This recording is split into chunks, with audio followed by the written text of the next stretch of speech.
returns to the Thermal Club, not for testing, but for a race. And the first non-points race in over 15 years. It's the Open Test Session 2 here at the Thermal Club, 2 of 4, and cars have the track for the next 3 hours. And taking you through is the NBC crew. Let's throw over to them now.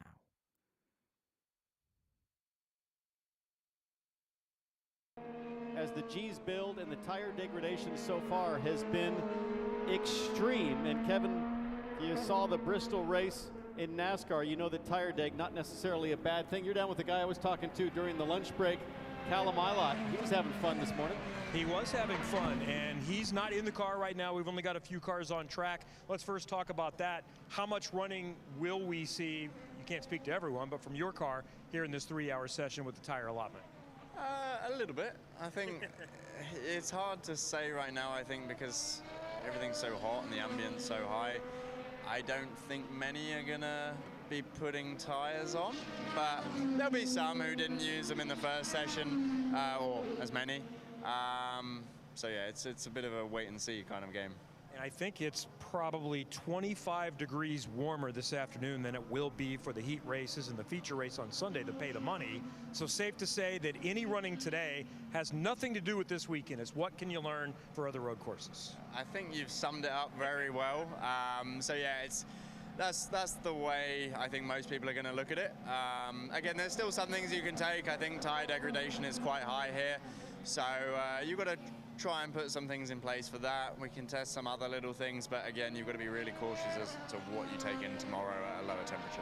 So at St. Pete, it was a difficult ask to come in with really no time in the car. You're racing to start the season, but since then, you've got that weekend.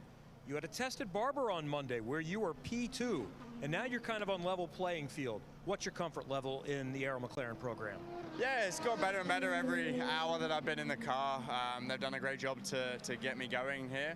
St. Pete was good, but you know, they always want a little bit more, and it's so tight, this field, that maybe the 2-3 tenths that I missed to Pato, who's in P2, P3, and I'm mid-pack. It's tough. You've got to find those little bits, and that's a tough ask to do in what is a very similar car, but so subtly different as well. And that's what's tough to get used to. But Barber was a great test for us as a team, and also for me in the number 6 NGT Data, Arrow McLaren Chevrolet. But I think going here, we've got another day after this, and I started off strong, so hopefully I can continue that. All right, Callum Ilott was in the top 10 in the practice session this morning, and we'll see him out here in the heat of the day in just a few minutes.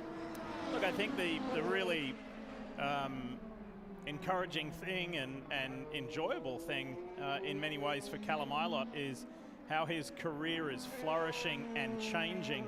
It was singular focus. It was all about Formula One. He was racing in F2. He was a front runner in F2.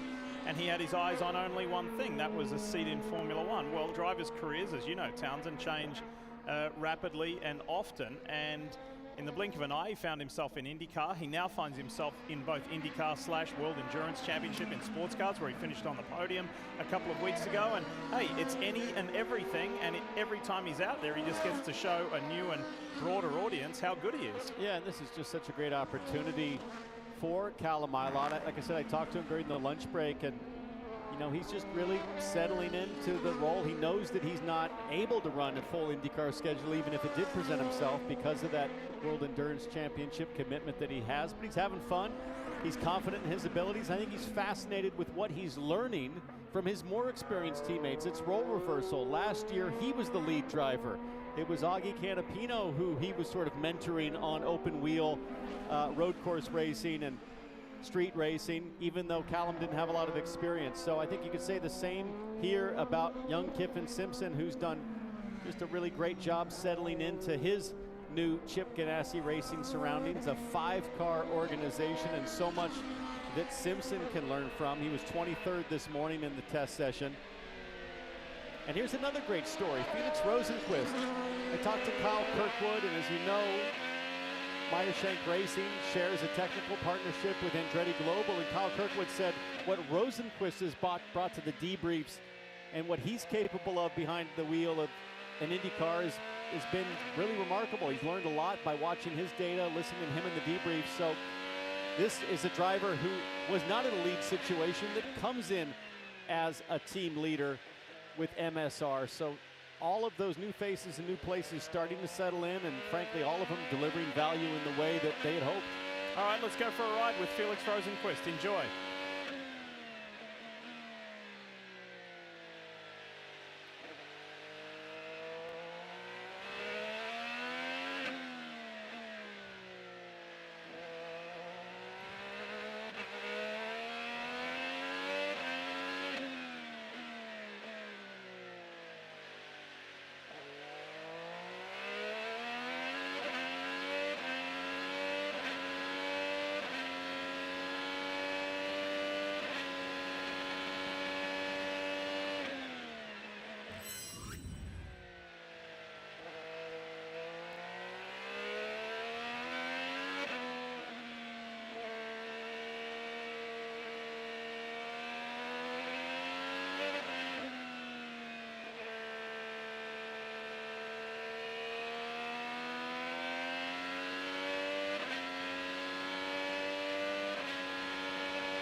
So Felix Rosenquist just building to speed really. He's not exactly chasing it at the moment, so this is what an open test is all about. Let's take you back just a few moments ago and show you Juncos Hollinger's new driver, Romain Grosjean. What happened to the Frenchman? This is that little kicker jump, as Townsend nicknamed it earlier this morning. This is on the approach to the final turn, turn 17. Beautiful. And then there was a sequence of moments here earlier today in the 2-hour opening session. Rasmussen, Rahal. Oh yeah, it's a common jump. How airborne do you get? It varies depending on how fast, how hard, and exactly the angle that you hit it at. I'm going to give, we got one more here. 14, AJ Foyt Racing, Santino Ferrucci. I'm going to give Grosjean hands down. I'm going to give him high marks. Best of show. Be nice if they threw a little whip in there, a little steering input on takeoff and kick the tail out. That thing's set up so beautifully for an incline launch and a decline landing, so it's nice and smooth. I don't think it bothers the drivers one bit. The bigger issue in terms of hanging on to the race car is over in the double carousel through 8 and 9 and the transition over there. If we stay on board here for just a second with Marcus Ericsson, we'll see that as he goes in to turn 7.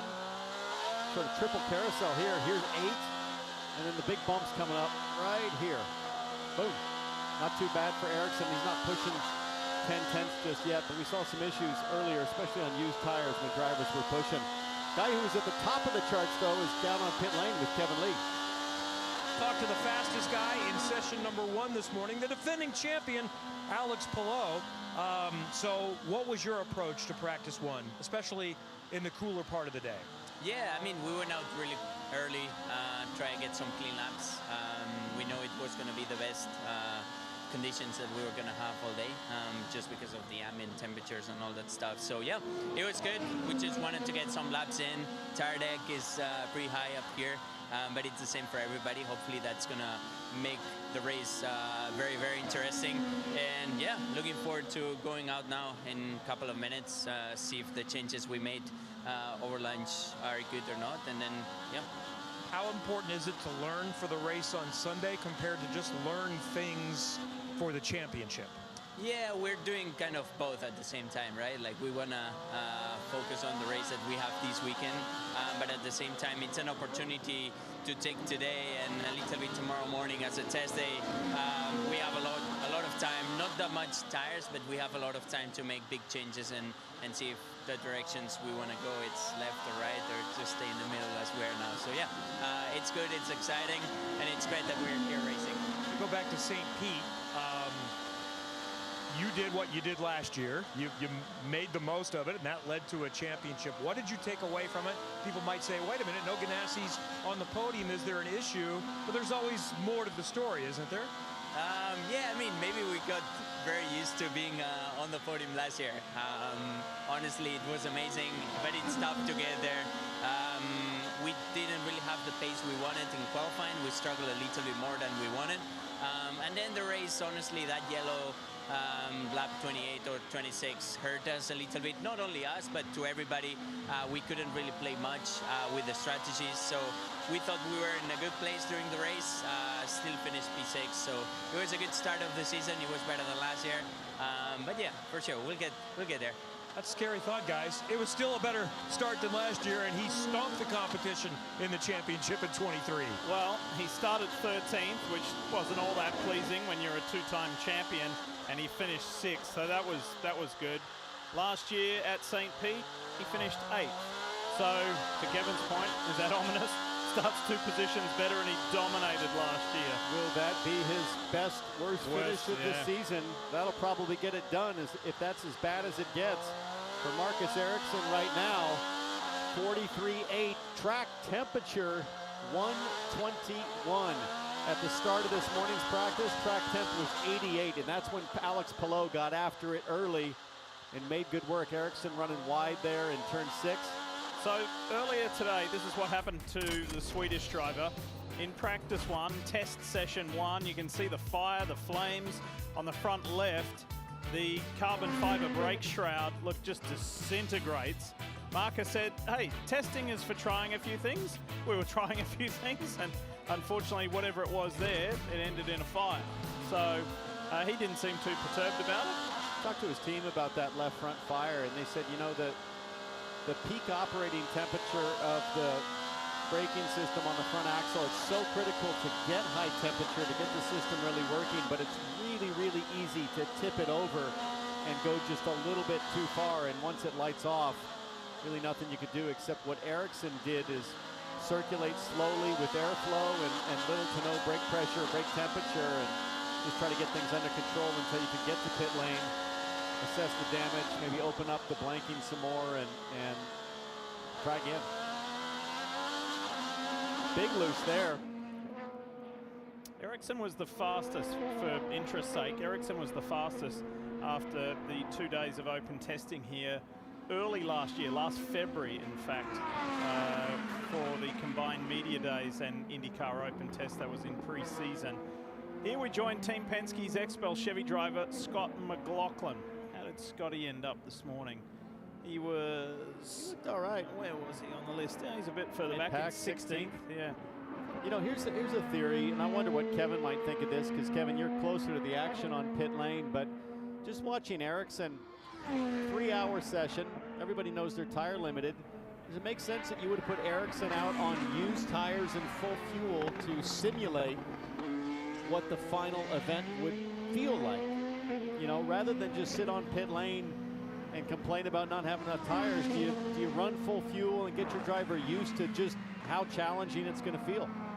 I think you hit on something, and I checked in with some Ganassi people before. He's a former Ganassi driver, but still the same kind of circumstance, but that was a thought that they had, and the consensus is with the tire deck, by the time we get to lap 16, 17, it might be who can hang on at the end. So this is going to be the most extreme condition with this high heat and 25 degrees warmer than it's going to be on Sunday morning, that you might be able to learn something for that. Plus, you never know what conditions are going to be at Indianapolis. Maybe it's 85 degrees at Portland this fall. And remember, Portland is going to be a different circumstance. The cars are going to be heavier again. The hybrid should be a part of that. So there's always something that you can learn, and you can make use of heavily used Firestones in this situation. Let's take you back a few moments ago, show you what happened to the Thirsty 3 pilot, Scotty Mack. This is on the final turn.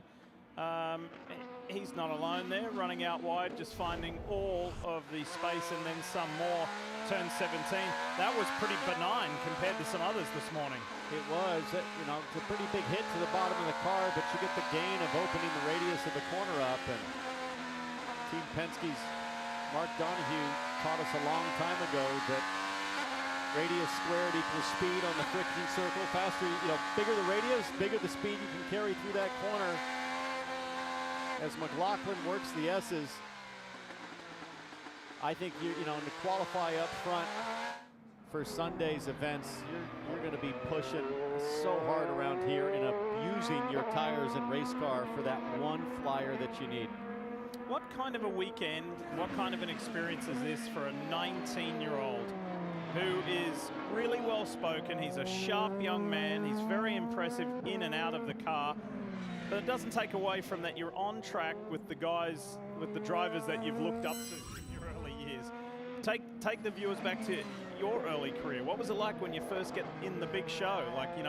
What's it like when you're surrounded by the Scott Dixons and the Will Powers and the Alex Blows and the Joseph Newgardens? Well, this certainly seems like the best possible place to make your IndyCar debut because it's non-points. Right. It's a relaxed environment. It's lots of testing. If I think back to my IndyCar debut, it was Lausitz's Ring. We landed on September 11th, 2001. It was a dark week with Alex Zanardi's crash. Practice was canceled. 27-car field on a super speedway. I started last with about 30 minutes of practice, and it felt totally overwhelming. For Nolan Siegel, I really love his approach, which is I'm not ready full-time just yet, but I'm going to run Indy next full-time, sample some IndyCar racing, and I think that's great preparation for a young driver. Let's go back down to pit lane with Kev. Let's talk with Alexander Rossi, who was fourth quick in the first practice session. What did you learn? What did you get out of that session today? We just confirmed that the package that, we thought was going to be the correct package for here was, and, felt pretty happy with the car. This place is, as we all know, very, very track temperature sensitive. The conditions right now and today are the hottest that they're going to be all weekend. So, to be quite honest, we're kind of out here just for the sake of being out here, but don't really plan on running a whole lot this afternoon. I remember last year when we were here for the test, and also keep in mind that was before the race season started, so people are getting in shape, but they were talking about how physical it is. When we go out in this session at 85 degrees, is this going to be physical here this afternoon if you run for a while? I mean, honestly, probably not, because the grip level takes such a step down, right? That the load, yes, it's hotter in the car, but you don't have the load from kind of the peak grip going through your body anymore. So, yeah, this morning, it's fairly heavy around here, but it's nothing like, Barber, where we were just at a couple days ago, at least for us. Let's go back to some footage we have from the first session, and we've kind of watched people going through turn 17 here. That is you going through there. That's a little bit of a slide there. We've also seen some people kind of launching a little bit. What is that section like as you kind of marry the two tracks together?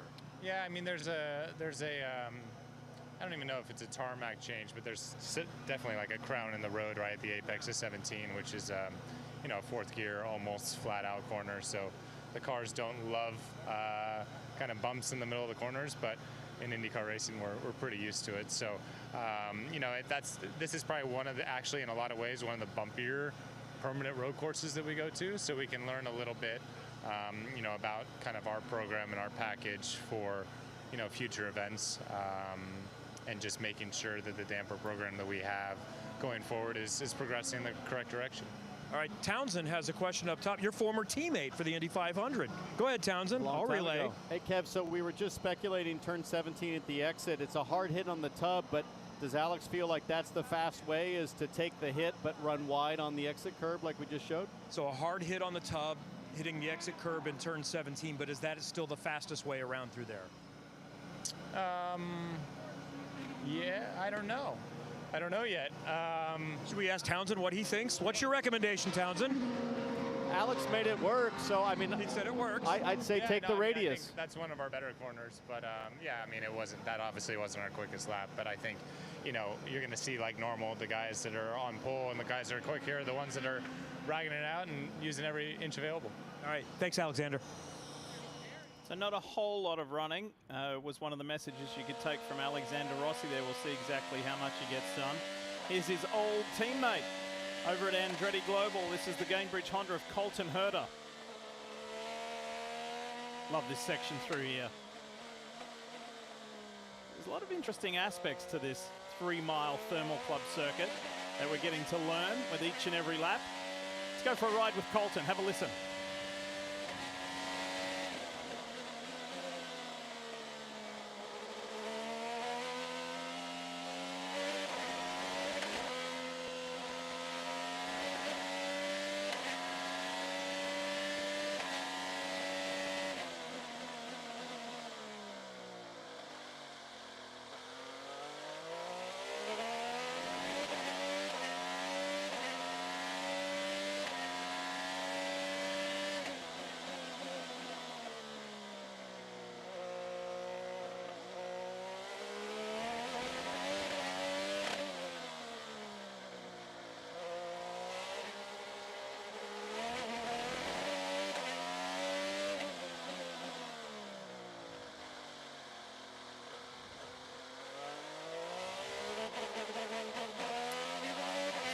Joe there. It was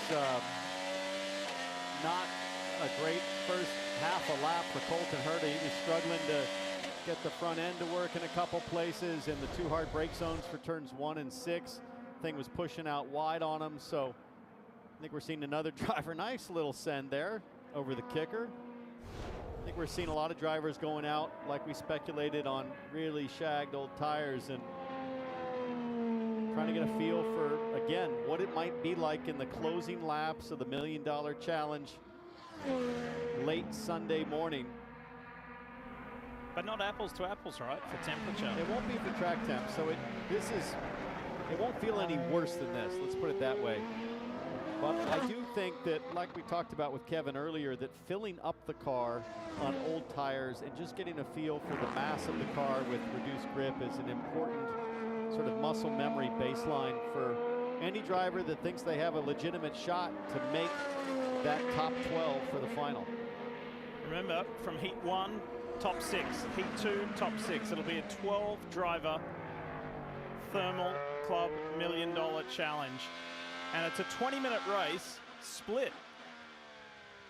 20 laps, 10 laps, followed by a 10-minute break, followed by the second half, 10 laps. It'll be very interesting to see how it plays out. Will this guy, the stand-in at Arrow McLaren, be in there? Callum Eilert, he's the quickest on the time chart at the moment. The driver who he is substituting for, David Malukas, is going to join Townsend and I here shortly during this 3-hour open test session. We'll ask David how his recovery's going, what is happening, what's the latest with that left wrist, and what's his thoughts on his new team and the remainder of the season. Really enjoying watching Callum Eilert on board here. I feel like last year we never had an on board on Callum's car, and really appreciating how precise and sort of measured his inputs are when you compare it to, say, his teammate Pato O'Ward or even Alexander Rossi. Everything is just a little bit crisper. Might not be as fast yet, but he's definitely very precise with his inputs.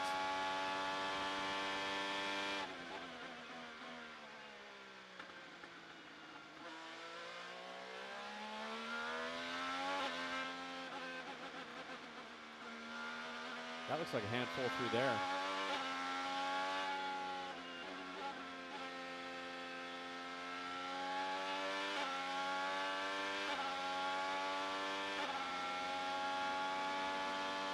There's no rush from the championship points leader down there, bottom box.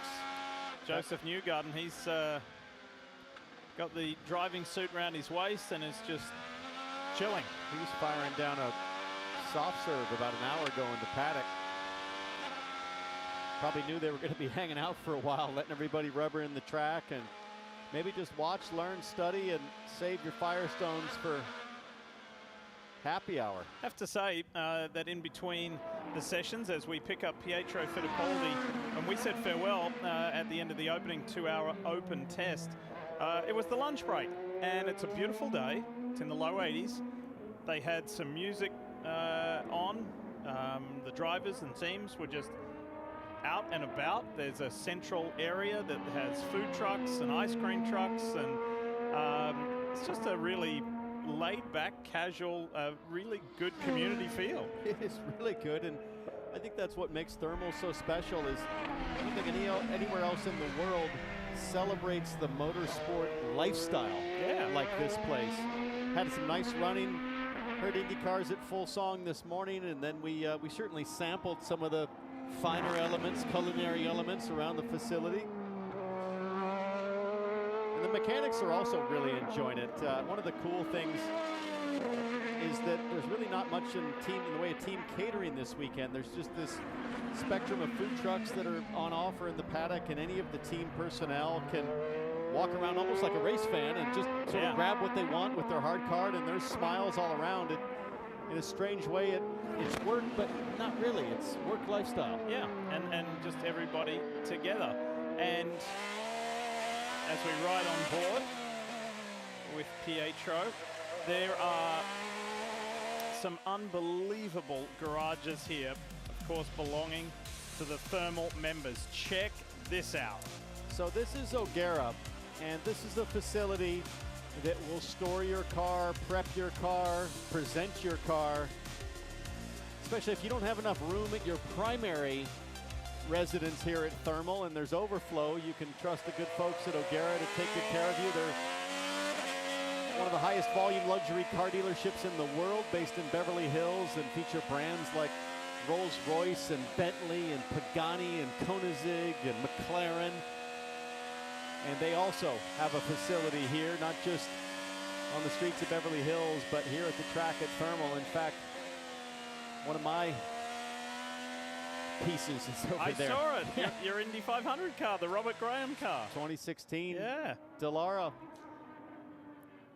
Given to me by the Andretti Global team as a surprise, really. I knew I'd get it at some point, but I didn't think I'd get it this quickly, and candidly didn't have a place to put it, so called up my friends at O'Gara, and luckily they had room, so pretty fun. That's different to what they call the vault here?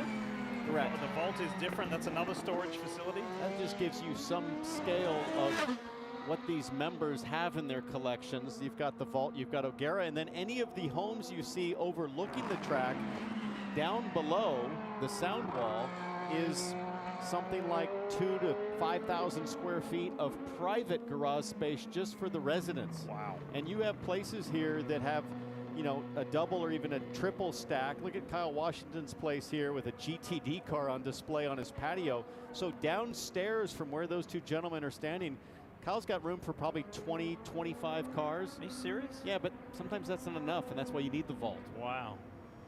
All right, so he's decided to put the top part of the driving suit on, and Joseph Newgarden has climbed aboard the Hitachi Chevrolet, ready to go out and turn some laps. There's no rush. There is a limitation on tires and how you use that over the 5 hours today. That's right, 5, 2 hours earlier this morning and 3 hours this afternoon. But despite having to be economical and wise with the usage of your Firestone Firehawk tires, the teams are relishing the opportunity to be here in open test mode as we pick up the Arctic Wolf Meyer Shank Auto Nation Honda of Tom Blomqvist.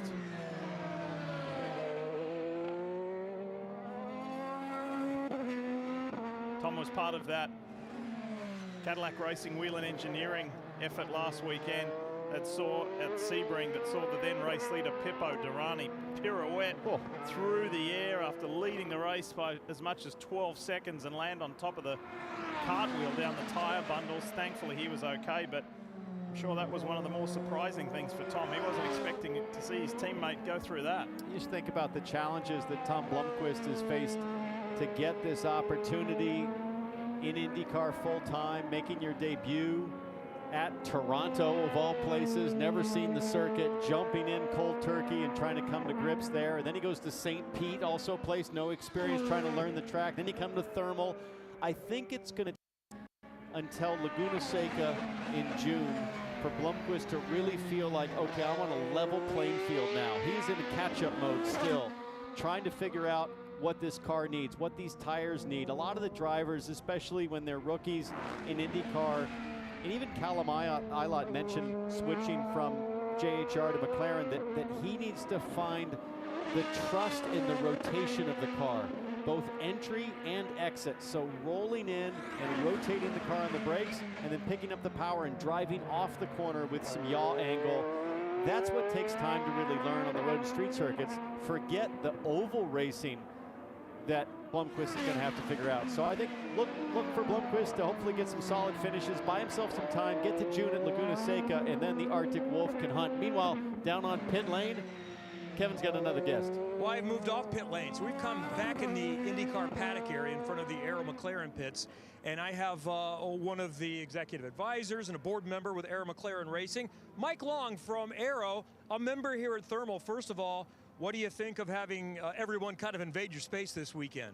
Well, it's pretty exciting, actually. We don't get too many people in here, so this sleepy little track of 180 members racing every day against each other, now we get to see something pretty fantastic. And what's kind of cool is that you see all kinds of cars here. You see sports cars, you've seen Formula cars here, and then you're involved in adventure with on-track performance to race previously raced stock cars here. We're in front of them right here. Tell me what this is. So what you have here is a fully blown stock car. The frame was actually raced in NASCAR engines, and everything else was rebuilt from the bottom up. So all the suspension is brand new, the tires, the wheels are brand new, the engine is brand new, all the racing gear on the inside is brand new. So they're built now for racers like myself that like to be on track and would like to race a little bit. All right, so I've looked at people try to get into stock cars before, and it looks kind of challenging. And most people are not race car driver size. So what if you're a bigger driver? What if you're, say, 6'4"? Oh, wait a minute, we have a 6'4" race car driver here. So while we chat, Mike, we're going to watch young Jackson Lee get in this car and see. And look at that, they've got a little door pop open. So it's not quite Dukes of Hazzard style, where it makes it a little bit easier to get in. And this is kind of the home for it, so people can come out and demo these here? Yeah, well, what we found was most of the drivers are over 45 that buy these cars.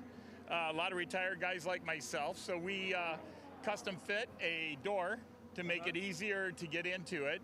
And then we've adjusted the seats and the pedals so somebody 6'4" can get in here. Somebody short and fat can get in here. Regular race car driver can get in. We can fit them to just about anybody. And real race car drivers at the highest level enjoy this too. You had Pato Award out in this car not too long ago? Yeah, Pato was coming out to give me some pointers a couple of weeks ago, and no, it's the other way around. And it turned out he was humbled a little bit by the car, which made it a lot of fun.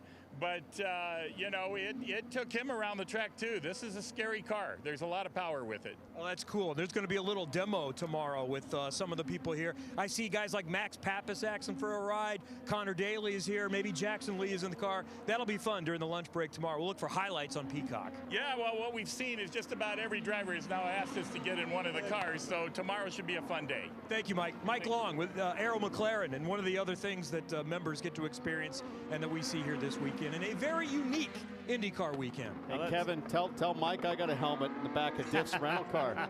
Townsend-Bell wants in too. He's got a helmet. Everybody wants in. I'm gonna have to call that the sissy door. Well, we got sissy bars on the bikes. Look at That's this. pretty cool. This is entering turn 17. Tom Blomqvist, there's the first little leap, but watch through the turn and exiting turn 17. We saw this side on. Check this out. He's going to get airborne twice here. So it was that first one, then boing again, halfway, both left wheels off the ground. This is it from the front on angle. Wow. Townsend spoke about that big tub slap on the bottom, the floor slap. This is whooey. I don't know if that was floor induced. It must have been. It looked like maybe the left front is what kicked off. Is it too early to start referring to thermal as Sebring West? Could be. Yeah. There's a turn 17 at Sebring that's equally as dynamic. Same direction, right-hander. I just want to go back because we've got this more relaxed atmosphere and we've got the time. Mike Long was one of those driving force guys from Arrow with then what was Arrow McLaren SP, Schmidt-Peterson, formerly Schmidt-Peterson Motorsports. And when Arrow came on board and when McLaren took majority ownership, etc., Mike Long was one of those guys who said, 5 years. We want 5 years until we're winning. We're winning races and we're vying for championships, and they're there. You know, like what year is this? That's a good question, but it's there or thereabouts. I mean, Pato was in the mix, winning races and contending for that championship 2 years ago. So they were certainly within that 5-year window. Well, it's big moment from Power there, getting into turn 6. Nice save from old fast hands. Still can get it done. But to your point, I think, you know, the McLaren team is a factor every place we go now. It doesn't matter if it's St. Pete, Indianapolis, street circuits, road courses, Barber Motorsports Park, where they've had some great success. But you have to figure out how to beat the very best, and that's Team Penske year in and year out.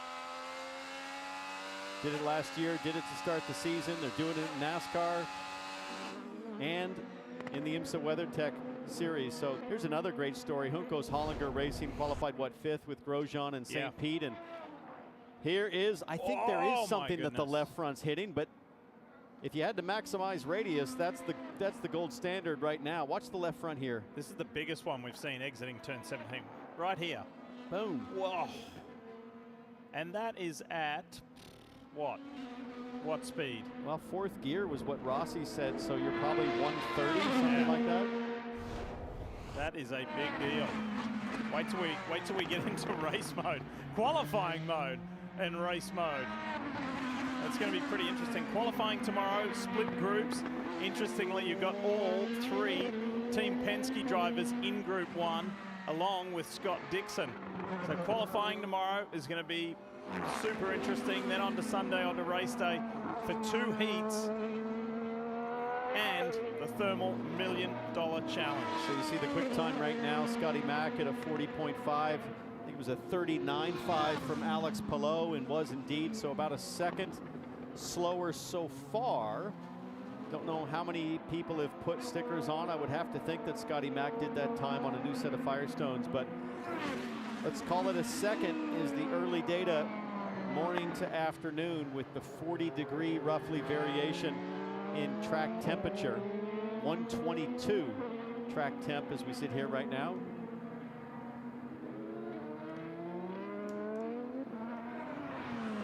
Scotty Mack's got the best 5-lap average at the moment in early going in this second open test session. An hour longer this afternoon than this morning.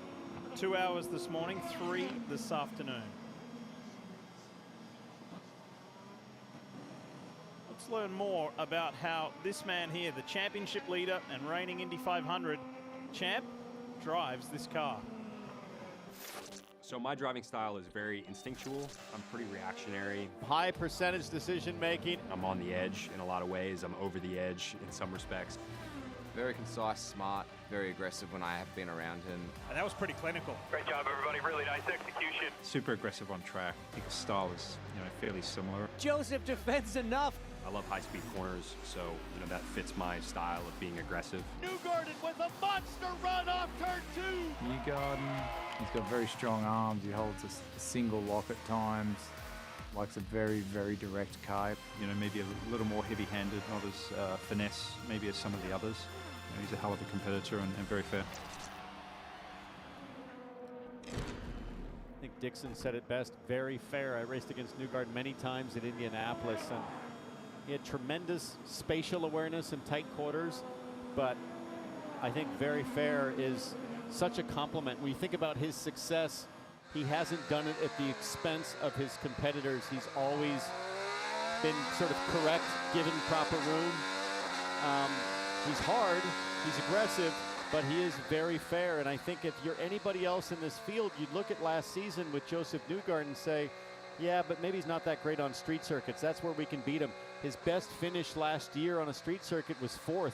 Not a podium, a 4th. 5th at Toronto, 4th at Nashville. He fixed it. He dug in the offseason, focused obsessively on how to be better on street circuits. As a team, it wasn't like he didn't know how to do it. He's won on street circuits before, but he fired off in the best possible way at St. Pete. So, boy, if you're Alex Palou, Scott Dixon, or a Penske teammate like Scott McLaughlin or Will Power, you're taking a breath going, okay, time to double down. Yeah, Newgarden's got it figured out.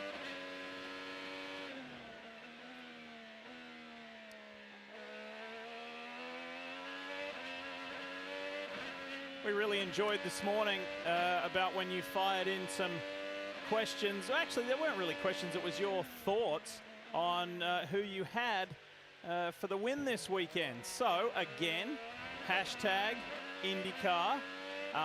And this will be any questions, no matter what the topic. Well, racing related, I guess. And let's start with a question from Cassie. Hearing a lot about tire degradation, full word. Which drivers out there this weekend have the best tire saving skills?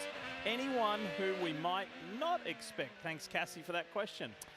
That's a great question from Mama G-Force. I would say that Callum Ilott, that onboard that we showed earlier, that precision, that patience, very tiny, precise inputs, I think is going to make the difference. It reminds me of what we would see from an Alex Palou behind the wheel. I think the other big thing is McLaren team works on Callum Ilott's setup here is, can the team help the driver? A lot can come from the setup, not just driving style, but we saw Joseph Newgarden earlier this morning in the test session 1.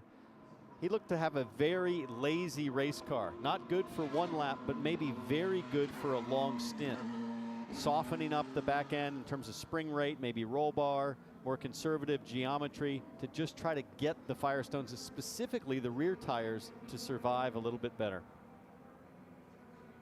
There you go, that's what it's about. Enjoying the sunshine, good vantage point, and watching the cars. That's what we're going to be doing this weekend here in Thermal. Here is Alex Palou, fast man from this morning's 2-hour session. Pardon me, I take that back. It's a slightly different design. I got tricked by this one. It's actually Marcus Armstrong. They're both in Ridgeline cars, yeah, aren't they? Alex has a horizontal. There's a color variation on the side pods. So this is Marcus Armstrong. Didn't realize till early. Yellow. Haven't seen those things flash just yet. Red flag. You see the new LEDs on the side of the rear wing for 2024. Oh, this has been red flag. I'm scanning up here in the tower to see if I see anything. We'll look on the marching ants. It looks like the number 20 car, perhaps over in turn 6 at pit out, which is at turn 6. Christian Rasmussen. He's going to need some rescuing. Clock will continue to run, and they'll have to come recover the 20 as Kevin is down there with an artiste. Back on pit lane, and one of the great things about these test sessions is we have a little more room to stretch our legs and visit with people in the paddock. So Townsend, Lee, and me, we get to say hi to Stephanie Hansen all the time, but not introduce him again to America. So for those that are new to the sport, this guy's awesome. Finished, what, top 5 in the Formula One Championship a couple of times with Ferrari, McLaren, successful IndyCar driver, now one of the great managers in the sport. He's looked after Scott Dixon forever, and now Felix Rosenqvist and some young drivers. So what do you make of this event this weekend? Yeah, I think it's a great initiative. I like it. I like the format. I mean, we'll see how it plays out, the actual competition side of it. But, you know, the big prize fund is always great. I mean, I think it raises the level of interest, not just among, you know, the hardcore fans, but even, you know, the broader audience, hopefully, you know. And I think that's kind of maybe one of the objectives, you know. So all in all, I think it's a really good idea. And the venue is fabulous. You know, the facility here is amazing, you know. And so it's as far as I'm concerned, it's all great. You're one of the people we like to listen to about the health of motorsport. What's the health of IndyCar right now as we move forward? Well, I think it's, you know, I mean, the competition in IndyCar has always been the best in the world, I think. You know, there's nothing that comes close to how good the racing is in IndyCar. I mean, every race is a street ball, you know, and so many good teams, so many good drivers. The cars are very even, you know, so it obviously brings out good competition. You know, strategy is really important. And then I think IndyCar have a lot more layers that makes a difference to the outcome than any other form of motorsport does, which makes it a lot more interesting, of course.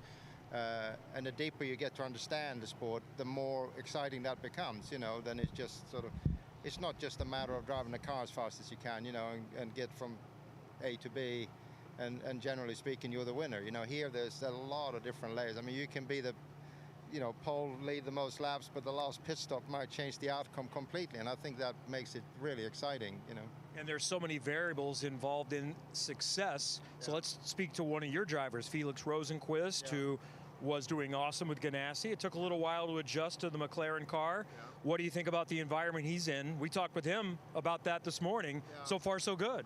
Yeah, absolutely. I think, you know, I mean, all the teams are so even, really. If you look at the lap times across, you know, from first to last, and in qualifying, it's just minutia, you know. So it's obviously crucial to be in the right environment and just be comfortable and have the confidence in the car and the confidence in the people, and just feel good about what you do. You know, confidence for a driver, I think, is absolutely paramount. You know, if you have any level of doubt, whether it's in yourself or the car doesn't feel quite comfortable, you know, it all plays a big part. And then what often happens is you just try too hard, and then you go even slower, you know. So it's kind of an evil spiral almost when that starts, you know. So it's really, to have the right environment in the team is really, really important for a driver. And I think Felix fits in here well, you know. He's kind of the lead driver now, you know, so and that makes him feel good. Obviously, they take every word he says, you know, and I think so far it seems to work well, you know, in terms of how they've made the car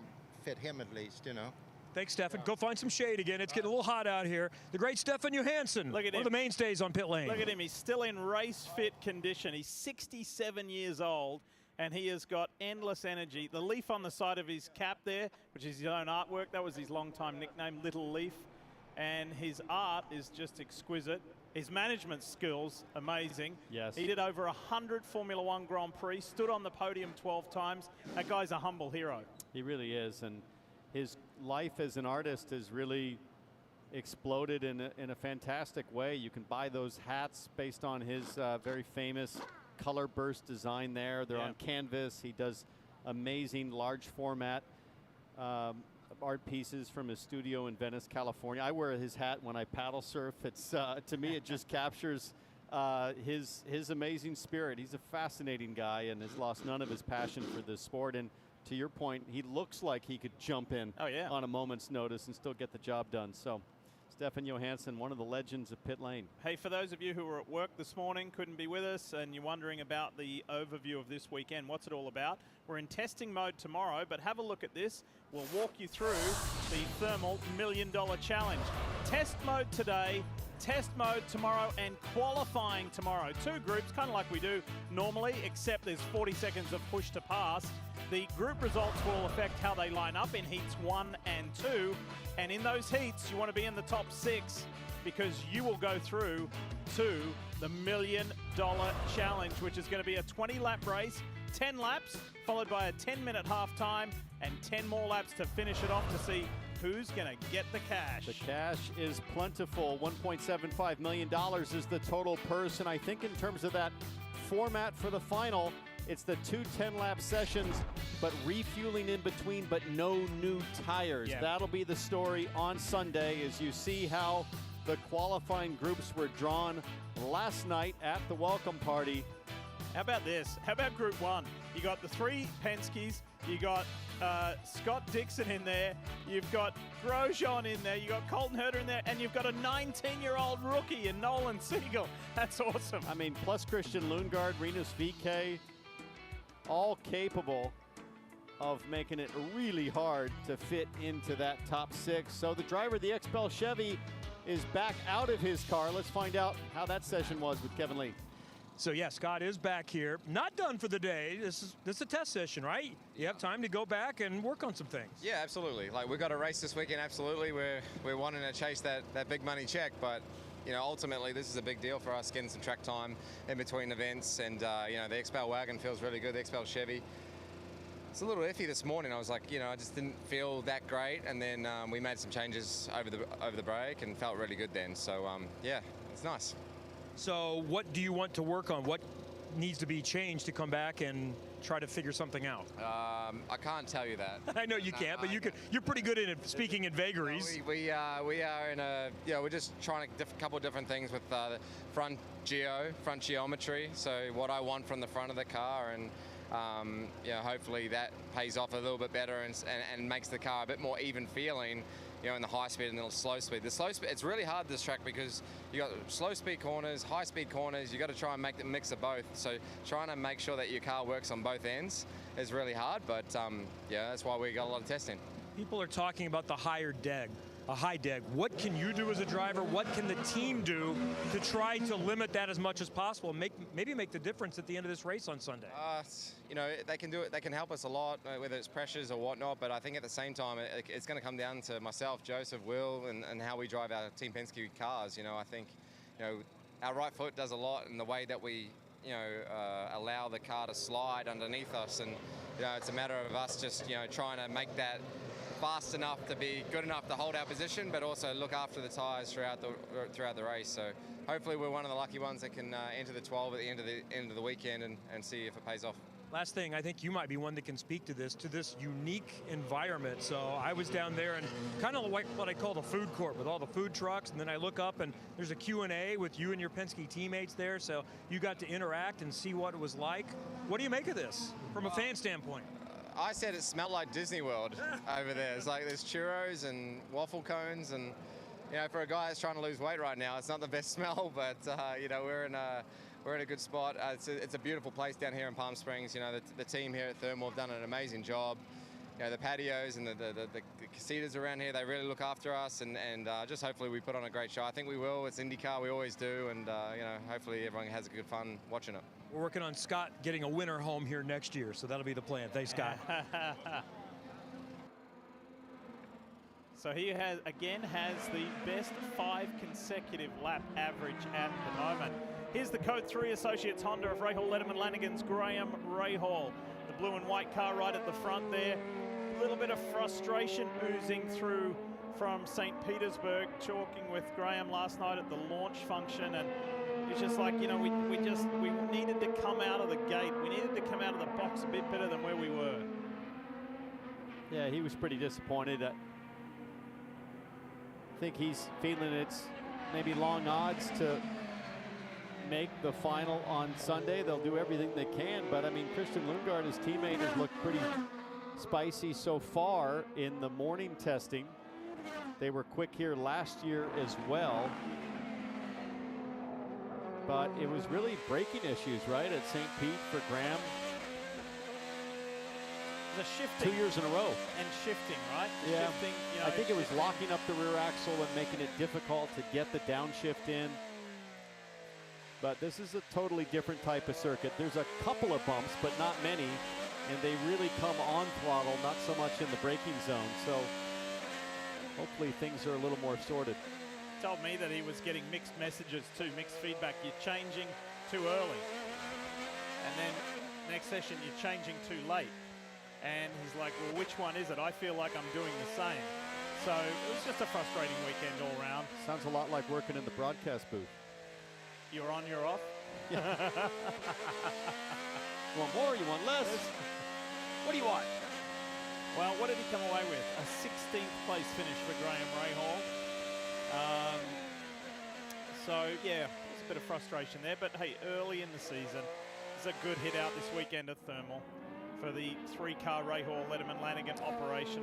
Here's where I think Graham is going to find himself in a really advantageous situation is if he can make it to the $1 Million Challenge final, the top 12 cars, and things get hot and sloppy on the racetrack with used tires and full fuel, that to me would fall into the hands of a guy like Graham Rahal, where he's just going to figure out how to make it work with his hands and his feet, the controls in the race car, and all of his experience.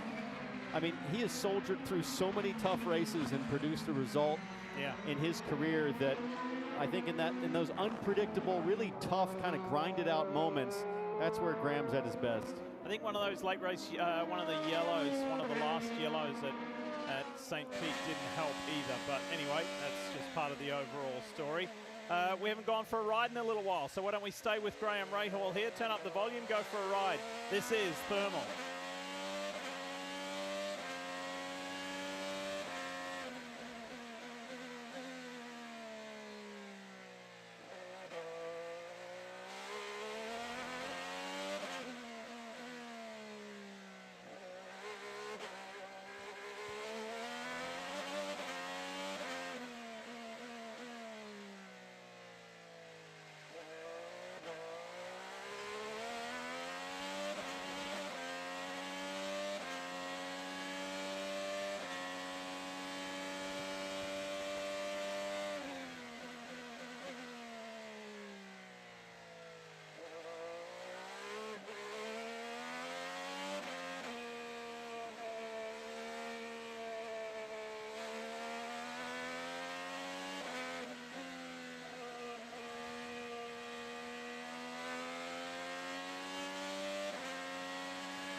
go. There's a little ride around with Graham Rahal for you in the 15 Code 3 Associates Honda.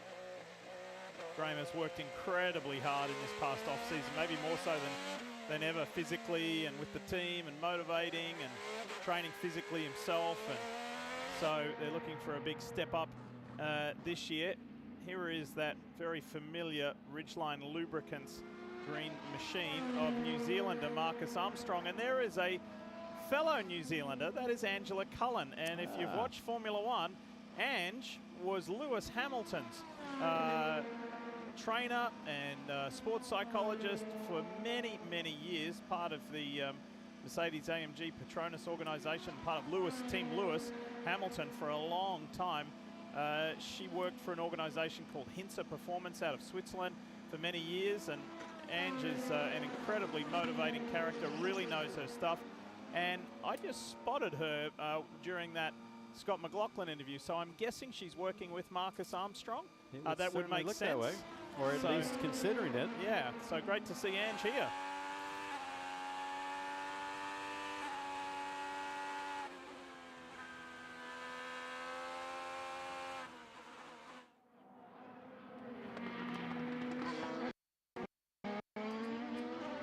Look at that view. Look at that view.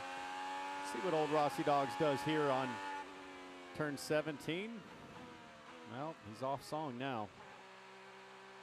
I was curious to see what this exit curb would look like. It's pit lane for the 7.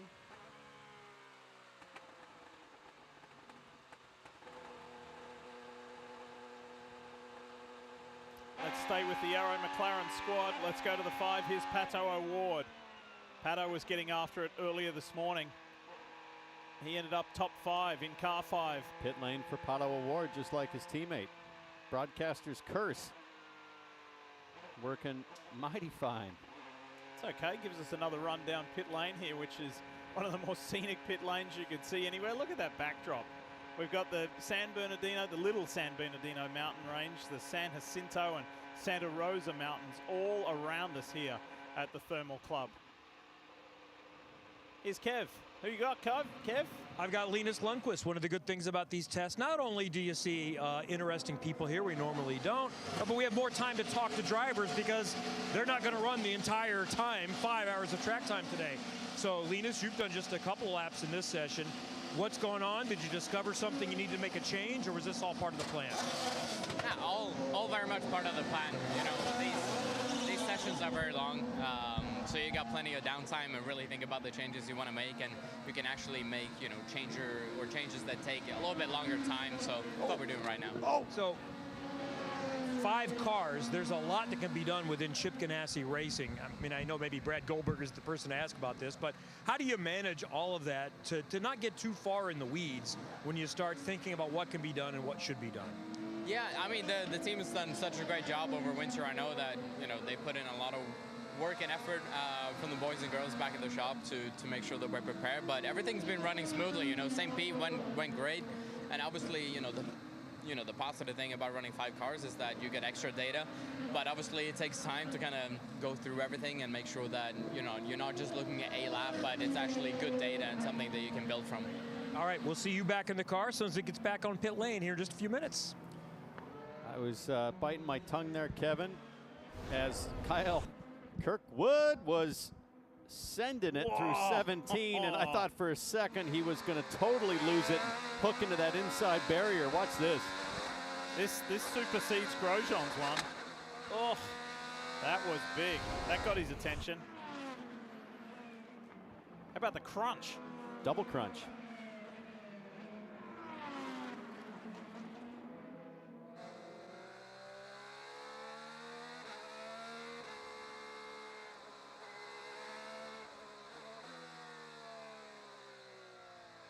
I wonder if the car's all right.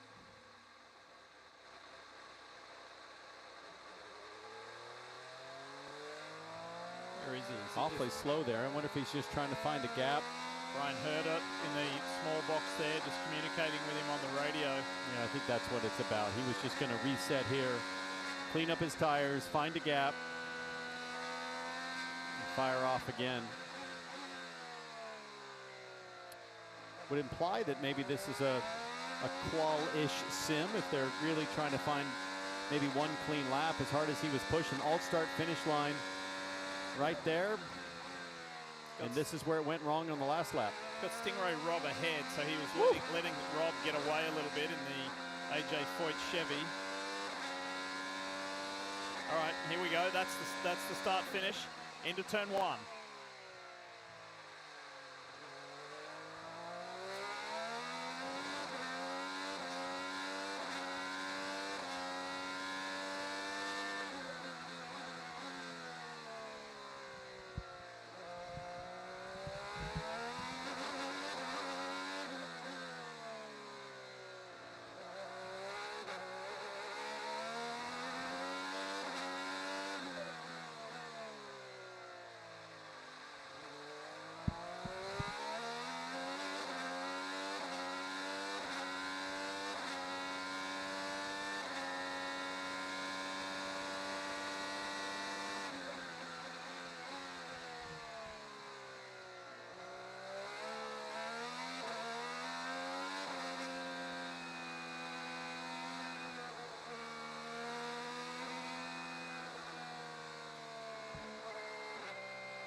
It's been an enjoyable ride today, and we're a long way from done for this first day of 3. Just getting to know this circuit from the driver's point of view. It is very cool. Here's Renus VK. Boy, did he have a big moment earlier today. There he just drops the left side wheels off in the dust. No big deal there, but he had a massive moment where he was fully crossed up and was able to catch it, gather it, and continue in his Ed Carpenter Racing Chevy.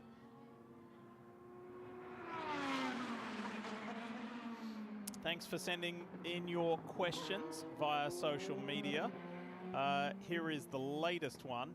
How does the introduction of push-to-pass in qualifying sessions change the dynamic of setting up the cars for the heats, and do the teams anticipate this being a strategic advantage?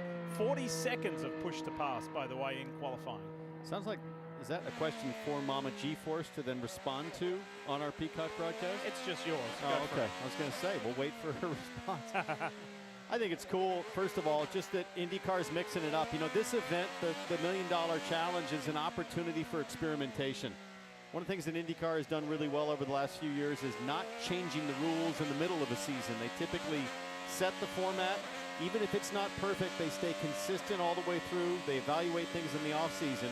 But this, a non-points special event, gives them an opportunity to do just that, which is experiment. I love the idea of introducing push-to-pass. Of course, that will introduce more horsepower in qualifying. So as a team, what do you do as a driver? You've got to adjust gearing. You've got to consider downforce, ride heights, all of the normal things that come with more horsepower, which they're used to at a place like Indianapolis when the boost gets turned up on Fast Friday, or push-to-pass in the race settings. But it's fair to say that the car will be running in the most powerful configuration we've seen in some time, as Ilott gets way off there in turn 3.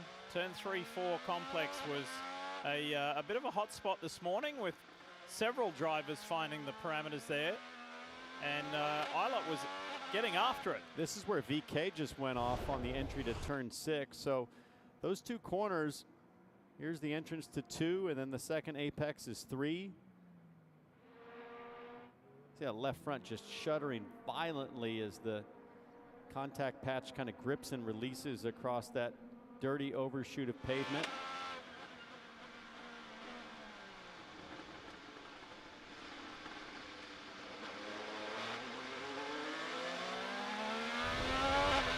Man, if you're battling to hold on to that 6th place in a heat race on Sunday, and that happens, you're going to lose tons of positions. Pardon me, I misspoke. There was 2-3, not 3-4. And we talked about this in the first test session, Diff, like where are the opportunities to overtake? I think the question more is where are the opportunities to mistake? Yes, yep. To do an unforced error, to make an unforced error and open the door for whoever is right there waiting. And there are only 2 cars on the track at the moment. The one we ride with and Graham Rahal now make it 1. So this, we can't act surprised by this. We knew that there wasn't going to be an enormous amount of running over this 3-hour period, but it's a wide window for the teams and drivers to choose when and where they go out. Remember the tyre situation and the tyre allocation, 7 sets to use in the open test format, of which there are 4 open test sessions before we get into qualifying mode tomorrow. So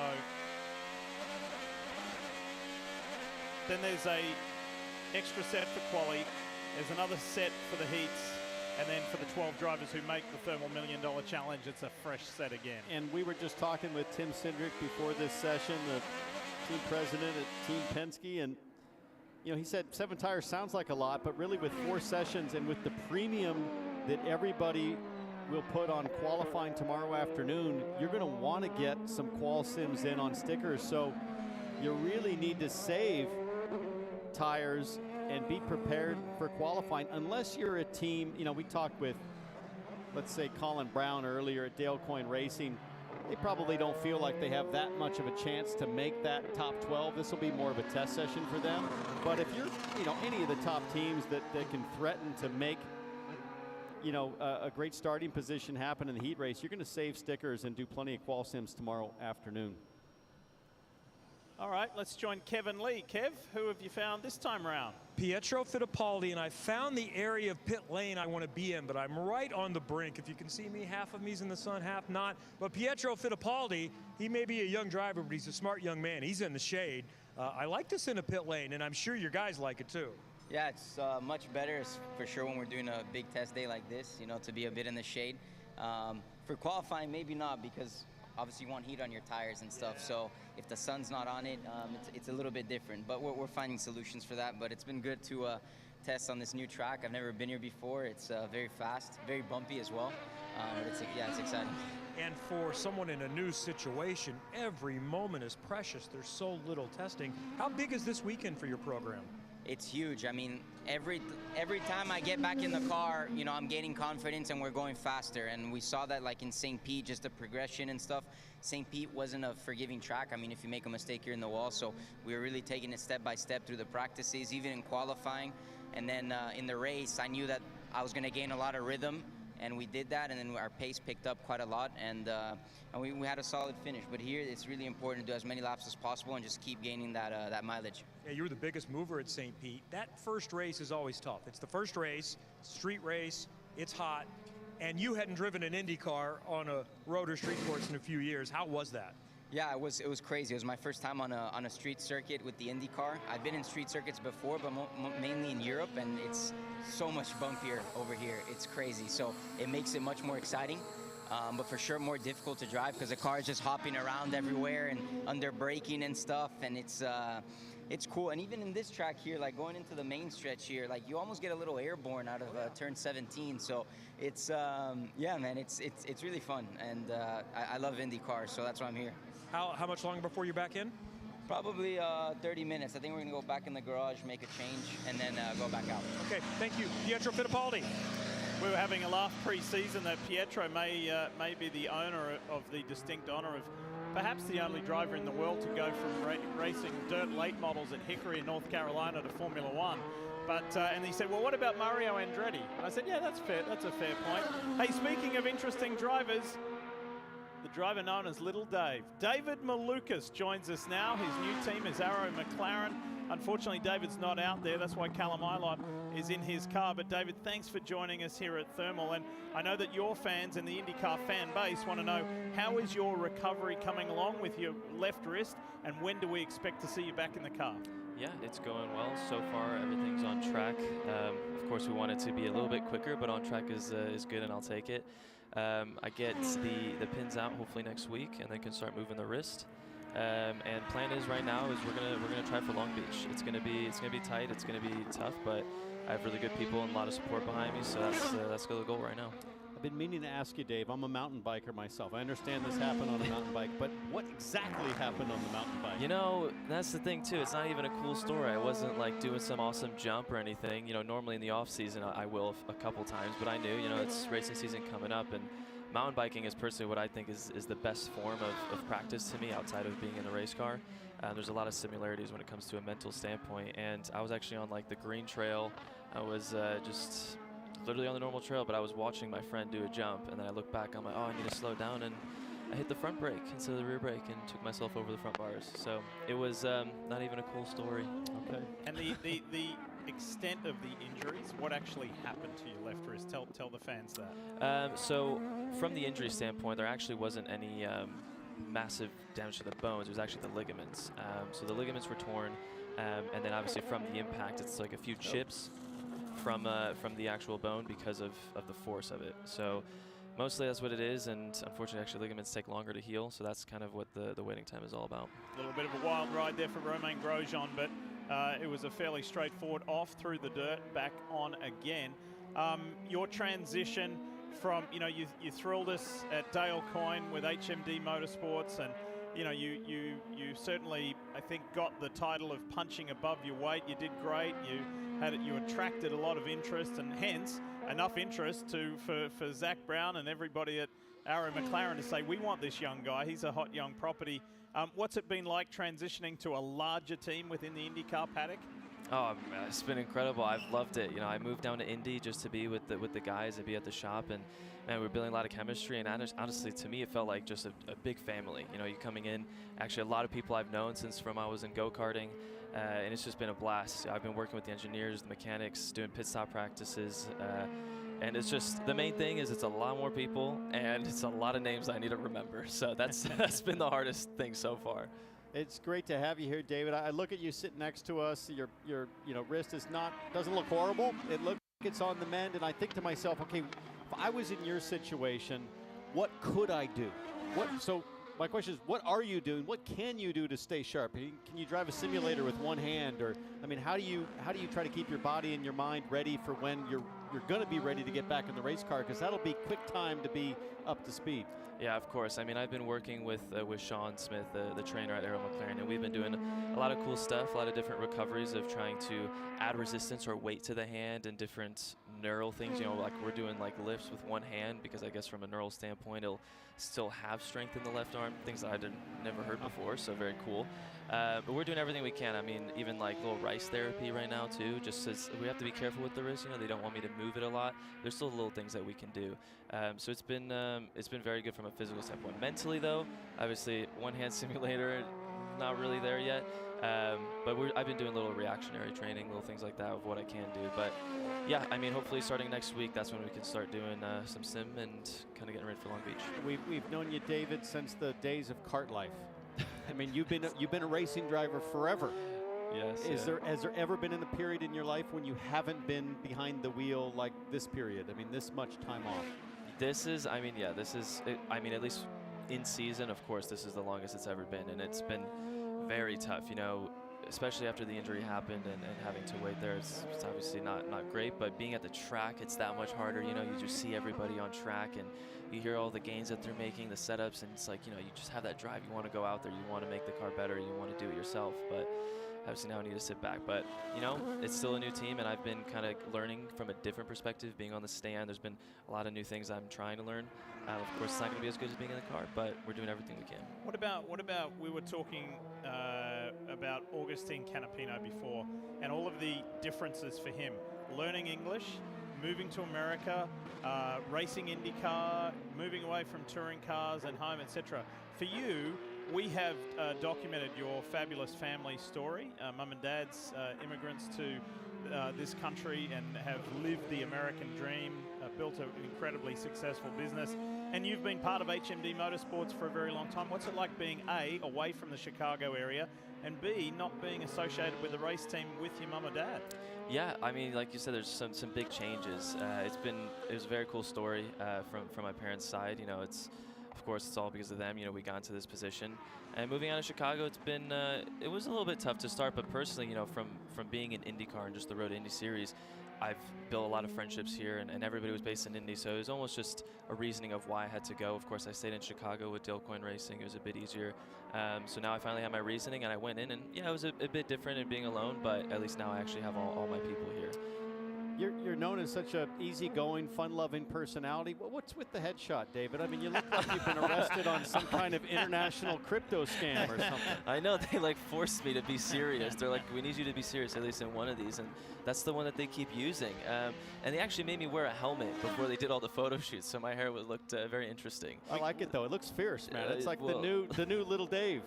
Yeah, thank you. Yeah, maybe that's the big Dave look. Maybe we'll get to that stage. we can get graphics to change that if you want. Do you want us to change that? Or? I mean, it's okay. It looks All right. looks it's my angry side. You know? There you go. Like Townsend said, that can be the new profile pic, intimidating people. What was your assessment of the Firestone Grand Prix of St. Pete? Your teammate, Pato Award, stood on the podium. He's a very energizing character. What was it like to be around him? What's it like to be around him? And how was the team after St. Pete?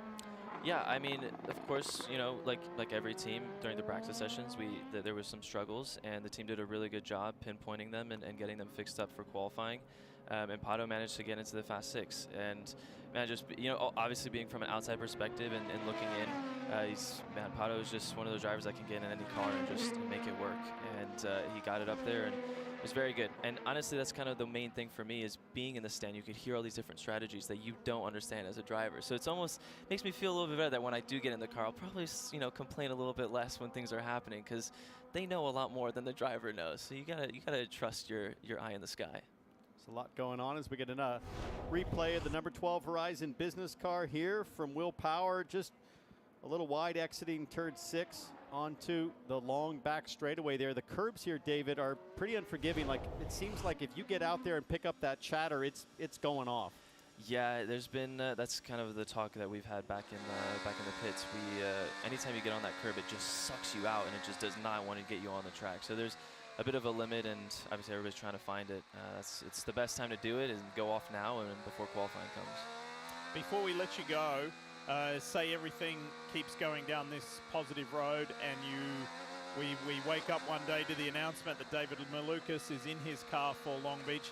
There'll be some kind of a left wrist guard, similar to what you got on now, or something, some kind of aid for you to get through that race, because that's going to be tough. Yeah, for sure. I mean, starting next week, we'll start with the recovery process on the therapy and getting the wrist back and getting my strength back.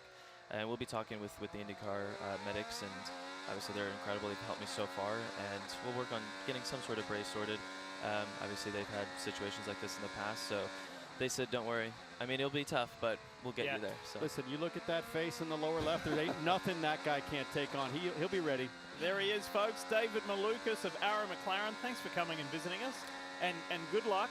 Good luck next week. Good luck with when the doctors look at it, and there's nothing more that would please myself and Townsend and James Hinchcliffe to be calling your name in your new race team on the streets of Long Beach. Go get him. Thank you very much, guys. Thank you. There he is, David Malukas, on the road to recovery, and hopefully we'll be seeing him in that orange, black and white machine at Arrow McLaren sooner rather than later, as his recovery process sounds like it's going pretty good. Kyle Kirkwood in the AutoNation machine for Andretti Global. He is one of only, 3, 4, 5 cars on track at the moment. With an hour and 30, boy, this has gone fast. We're almost halfway through, T-Bell. Almost halfway through this 3-hour session. Good to hear from David Malukas. Oh, yeah. I mean, it's so hard to see him in that situation. I mean, the golden opportunity is here. He's with McLaren. He proved it on talent. They pick him up. He has this fluke injury. He's got to just sit and watch. And it's not just the thrill of driving an IndyCar at speed at a place like Thermal. It's the ability to get in with his teammates and learn and test and try and opinionate and get everything going. It's just really hard for him, I'm sure, but he showed so much talent at Dale Coyne last year, and that's why they picked him up. I'm sure he'll pick up where he left off. I do worry a little bit about rushing back to a race with an injury like that. Say it is Long Beach and you've got to hit the ground running practice 1. That's not easy, but several, as he pointed out, several have done it before. Ryan Briscoe, Colton Herta, yeah, sure. You know, wrist injuries, and they're back in it. And adrenaline is a powerful thing. That can fix a lot. Show you a Kyle Kirkwood replay. Over in turn 8, that's the transition bump we've been talking about as you exit 8 from red course to blue. And just look at Kirkwood's white gloves working furiously with the big old power slide.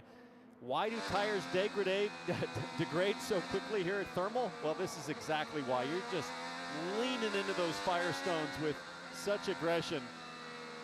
Huge amount of friction at work there. So, because it's a 20-lap $1 million challenge, with 10 laps, 10-minute break, halftime, 10 laps, do we see a race of 2 halves, meaning that back half, that last 10 laps with the tire degradation is going to be crazy? Is it going to be Bristol-esque of last weekend in the Cup race? I don't think the first 10 laps are going to be indicative of the second 10 because of the tire situation. One set of tires and refueling the car. You know, 3 miles, 20 laps, that's about 60 miles. Well, that's right at 60 miles in terms of total range. That's roughly what an IndyCar does on typical road and street circuits. It's good for about 60, 65 miles. Depends a little bit on high-speed, low-speed corners, things like that, straightaway length. But call that a full tank run. In this case, you're only going to burn down to half a tank and then have to fill it back up on used tires. So adding that mass, and frankly, I think it's great practice for later on in the second half of this season. We're told mid-Ohio on is when the new hybrid system is introduced. That's adding a ton of weight into the race car, just like adding fuel. So I think it'll be, I think it's going to be fascinating. This kid is pretty fascinating. Nolan Siegel. Yes, it's only testing. Yes, it's only practice, but this 19-year-old Californian is in 11th position at the moment. Racing an IndyCar while you're still a teenager, that's neat. You know, for all of us that worked our way up through the road to Indy and came through Indy Lights, or in Nolan's case, Indy Next Series, we all had a race or two, hopefully, that were outliers, where we really showcased something special that got us an opportunity to get to IndyCar. For me, that was the Milwaukee Mile. Had a great race there. And for Nolan Siegel, I think about his bright spots. He won at St. Pete, but going back to Detroit last year, when he had the mechanical issue just a few hundred feet short of victory lane, utterly devastating result. What does he do? Comes back, wins convincingly the next day. I mean, that was really impressive. That, to me, is what put Nolan Siegel on the map for a lot of these IndyCar team owners, and he's backing it up with a race win to kick things off in the 2024 Indy next season. And right now, he's showing he's a fast learner for sure. I like the rhythm he's in at the moment. This has been a very, very good run. What was that last lap? A 41.6. And he's able to run out there. He's by himself. Like, he's got clear track space. Nobody's immediately behind in front. And this is what this open test format's all about. Good work, young man.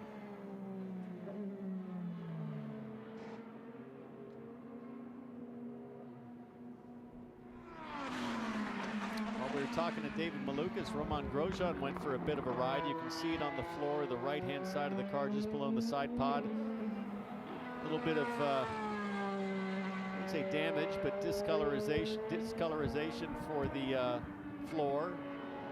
Some of that desert sand kicking up, but the car seems fine.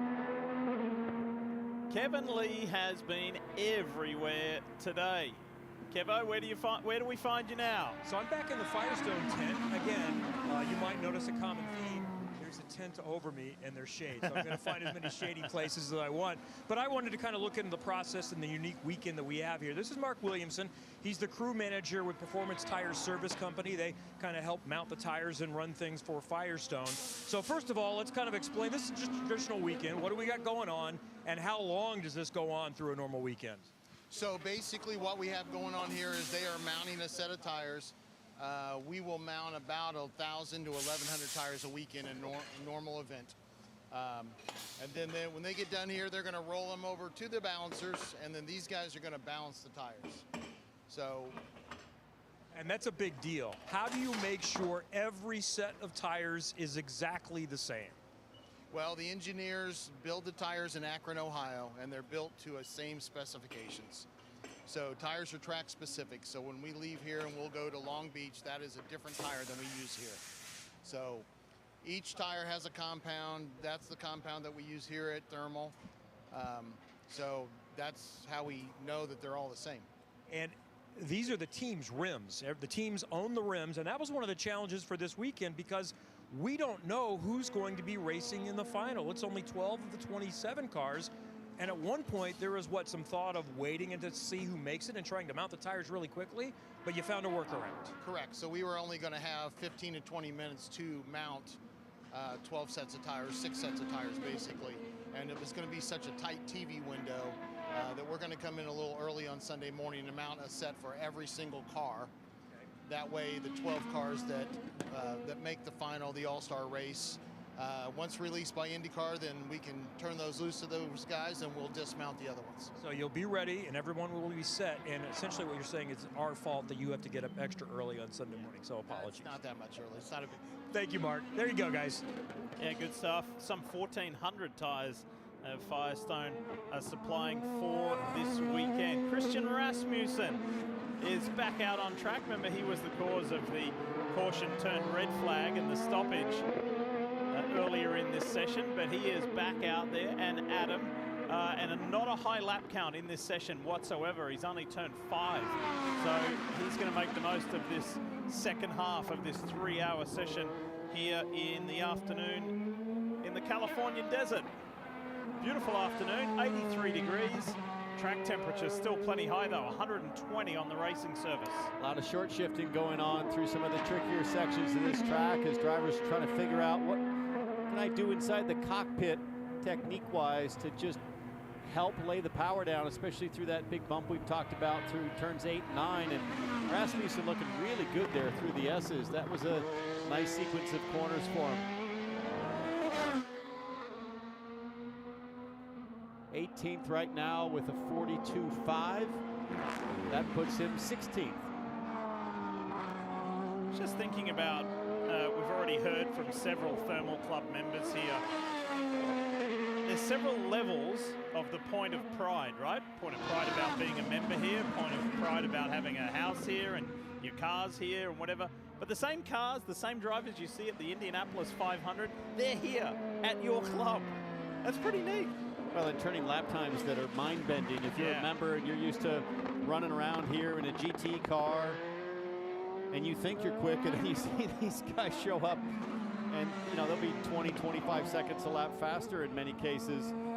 But it's also pretty cool that everybody shares the same passion, whether you're a fan that bought a ticket to be here today or all weekend. Let me tell you, the fans are getting a great experience. I know it's a $500 ticket, but that's for 3 days, food and drink, suite access, or at least a grandstand seat overlooking this private club. And I talked to some fans earlier that live in the area. They go to the Indy 500, and they describe this as one of the best deals ever. They feel pretty special to be inside here. So I think whether you're racing, watching, you're a member, whatever it is, this is an absolute motorsport paradise, and we're all lucky to be here and enjoy this together. Put it in the golf analogy department. It'd be like you being a member at a golf club and somebody from your club plays on the PGA Tour. Like, I've been in that situation where club members are so proud. You know, they say, Townsend Bell, he played here as a junior, and look at him, he's now on the tour. So this is like having your own private golf club, but all of the stars from the PGA Tour come and play at your club. I think it's a great analogy because every little nook and cranny of this place you can appreciate as a member, meaning, you know, driver runs a little wide on a curb and struggles a bit. The member can say, oh, I've done that 30 times here. I know exactly what they're dealing with. So, guy that got a late start in both practice sessions, but he's been enjoying a soft serve around here and got plenty of good laps, is down there on pit lane debriefing right now with his engineer. But Joseph Newgarden, Cool Hand Luke, all is good in the Tasty Twos. And he's in the shade as well, which continues the theme for this reporter. All right, you've had, a couple of really short stints in this session, and that's it. It's a test session. What's the plan? How's it going? I mean, we're relaxed, Kevin. You know, we're at the Thermal Club. It feels like vacation. It's not vacation. We're very serious about what we're doing here. But no, we're trying to take it a little easy. It's a very unique setup, right? This is like a pseudo super test slash money challenge. Obviously, it's still a race coming up on Sunday, but there's a lot of track time. There's a lot of sets of tires. You know, conditions are going to be different from today to tomorrow to Sunday. So we're just trying to figure out how to organize things as best as possible. It's actually a really great opportunity. You know, fans that don't normally get to see us test on a long format like this, we do things where it takes a lot of time. You run something, you go back for 40 minutes, you come back out. So we're trying to take use of this track time to try big ticket items that you don't always get on a race weekend. And I don't know what your perspective is, but mine as a fan, as a broadcaster, is I love this. It's not just a normal test. We've got extra things along with it. And then just the logistics. You know, your paddock is right there. Everything's so close. You're staying here on property. Do you like this as a driver where testing sometimes is monotonous? It's super fun. I mean, look, we're out here. We're having a great time. It's a beautiful track, beautiful facility. You know, I always enjoy driving an IndyCar, so I'm not going to complain about that. But it's a fun setup. You know, I like that people are getting to see this.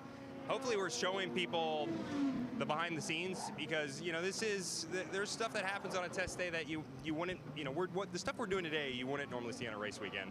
Race weekend's very like rapid fire. You got to kind of go with what you know. You can't take huge risks all the time. Whereas today, you know, we're being methodical. We're trying some philosophical things.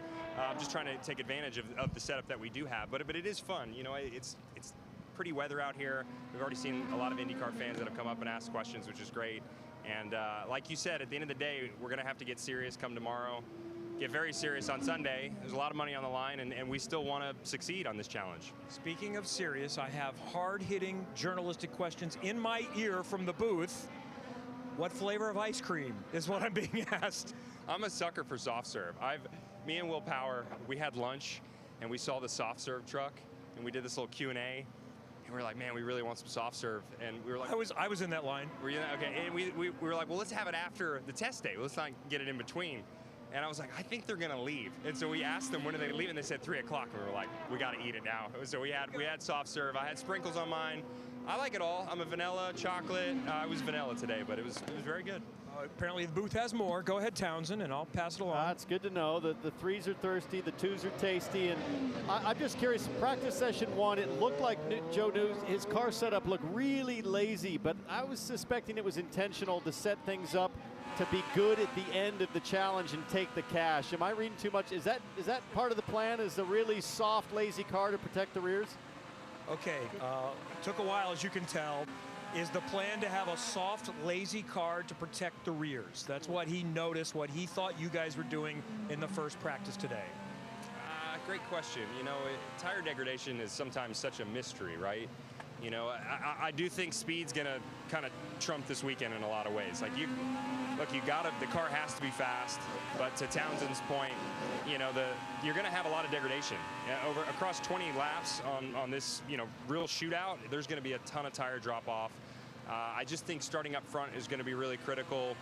You know, it's hard to balance how quick of a car versus, you know, how much do you want to protect the tires. That's why I say it's sort of a dark art sometimes, understanding how to preserve tires. You do some things mechanically that you think would be terrible to preserve the tires, and they end up working. So we're experimenting today, trying to understand what that's going to be.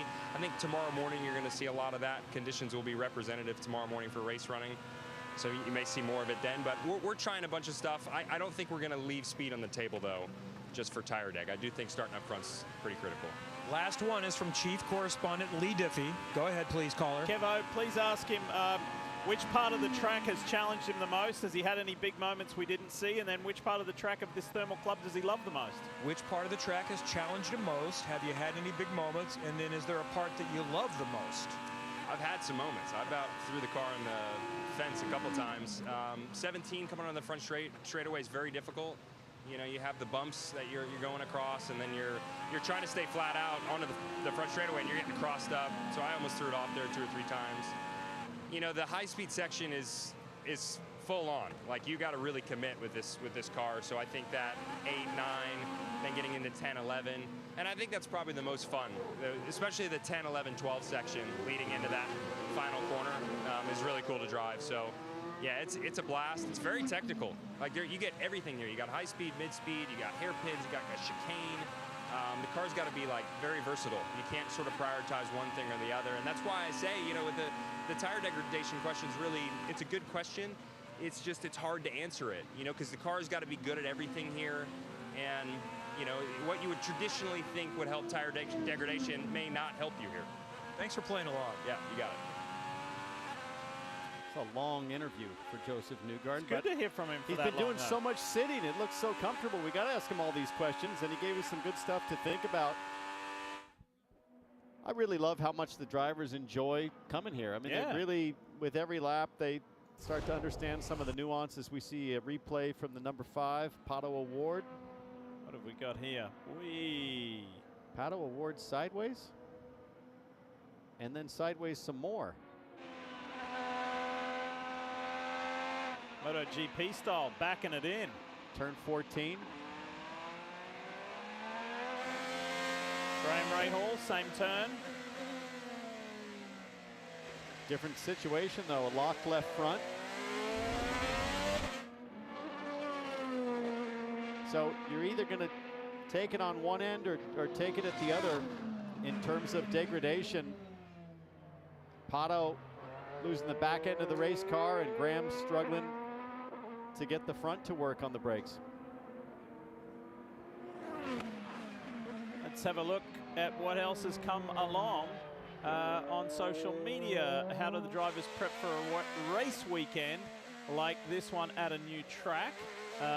Do they go through simulations during the week to prepare for new tracks like this weekend? Tyler Wong. Thanks, Tyler, for your question. Well, the simulator is always a great way to do it. I know a sim map exists for this place. I'm not sure that the manufacturer sims have thermal, though. One of my booth experts shaking his head. James Hinchcliffe doesn't think they do, but I think just like any other event, this place is hot and dry, though. This is probably the hottest, driest environment. A lot of times we're at hot and humid places, whether that's in Florida or the Midwest during the summer. So I think, Kevin, physically I'd prep with plenty of sim work, meetings with my engineers about what the plan is, and then maybe some sauna. So it is tough to get access to thermal on a sim, but I do believe HRC, Honda, has access to it. The track doesn't have it. It's not readily available, but if you know the right people, then you could have done some simulation work here, but not many have. I asked some drivers last night, and they said, yeah, I haven't been allowed to do that. The irony is, Diff, I commissioned simulator build for this track, as I explained in the first practice, before the track was ever built. So somewhere there's a 3D point cloud that's been at least mildly textured, enough for me to drive it back in the day before they actually put a shovel in the ground here. So all right, it exists. Let's go for a ride. Love this view. Pato Award. You've got the track map there to learn where it is. Let's go for a ride. Let's do a lap with Pato.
Get a pretty good sense there of what it's like behind a Chevy IndyCar at Thermal, and now we'll jump to a Honda and take a listen. Sounds like Colton is finding a little gap here, perhaps. And after last weekend's victory at the Mobil 1 12 Hours of Sebring, this guy's starting to piece together a pretty impressive sports car big event victory story. Indeed. Teammate at Sebring doing a great job. Louis Delatraz, phenomenal. If you didn't catch the last probably 2 hours at the 12 Hours of Sebring last weekend, it's available on Peacock. You can go back and watch it. Some of the best sports car racing you will see, not only in prototypes with Colton Herta's team, the number 40 Wayne Taylor GTP car, but also in GTD Pro. Just cars going at it, excellent driving in a very challenging, probably the most challenging sports car section of a race in the world, which is Sebring at night with the bumps. 57 car field. It was some fantastic stuff. Colton Herta already a winner at Daytona. Now it's Sebring, an IndyCar winner, and the top finishing Honda, I believe he was at St. Pete. Sure was. Yeah, it was top four. Top four were Chevrolet powered at St. Pete.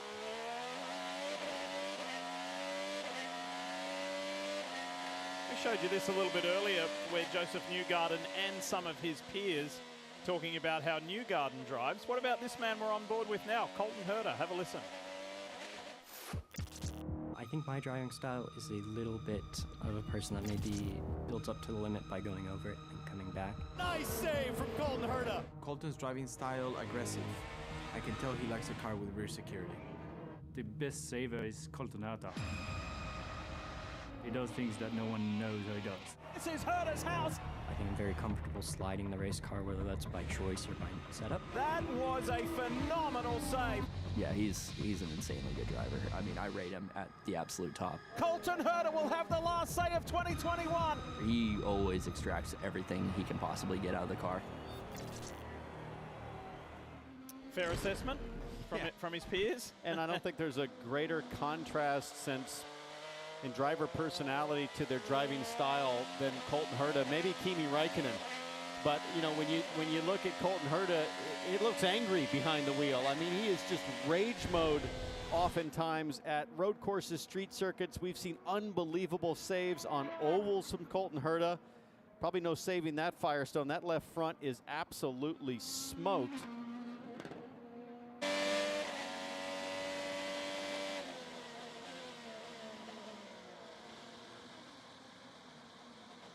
So he'll have to come to pit lane for a new set of tires, would be my guess. But yeah, I mean, you just think about all of the great moments. We see another shot here of the locked left front. I mean, Colton Herta has just a crazy ability to gather what looks like a sure wreck and to gather it up and bring it back together and keep it on the track. Well, continuing to build his IndyCar book of experience. It's in the early pages of the opening chapter, is Tom Blomqvist. Let's hear from Tom with Kevin. Yeah, still very much early days with just a few race weekends last year, but now an off season to prepare for it. You've got St. Pete out of the way. Is this weekend more critical for you or maybe more beneficial for you than it is for some others that have been doing this a little while longer? Yeah, I'd say so. I mean, it's obviously beneficial for everyone, right? More time on track with these cars is always beneficial for any sort of racing team and racing driver. So yeah, it's just still like chipping away at it, yeah, I'm glad that we're here and it's not like a points-paying weekend, right? So for me, it's just testing. It's obviously quite a technical track, actually. It's quite a difficult venue.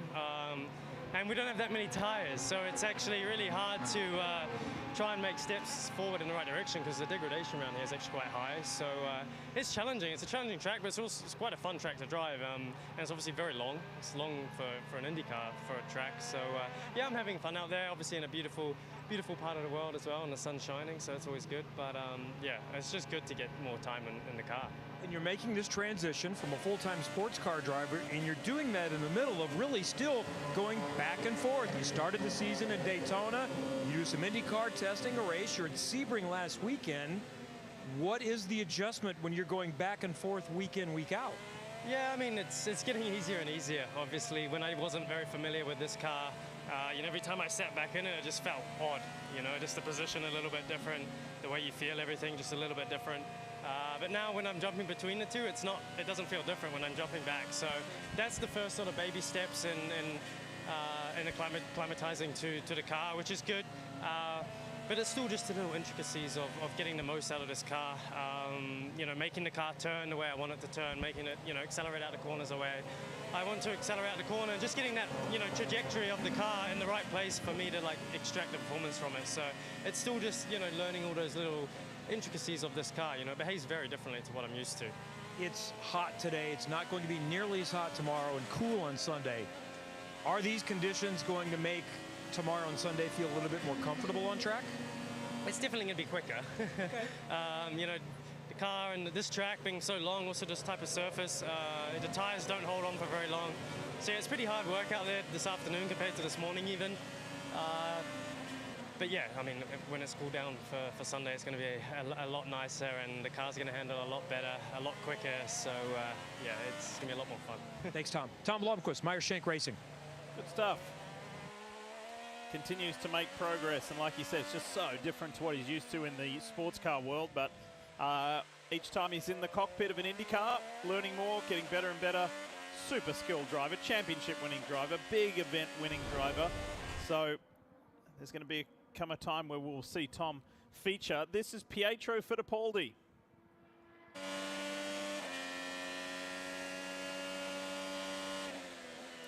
Heading into turn 7 at the end of the longest straightaway. A little unusual to see the outside front lockup. I wonder if he just got on the paint. It doesn't look like it. I've had that happen here before. Don't realize the white and red paint at the edge of the track can lead to some lockup. This is Christian Lundgaard.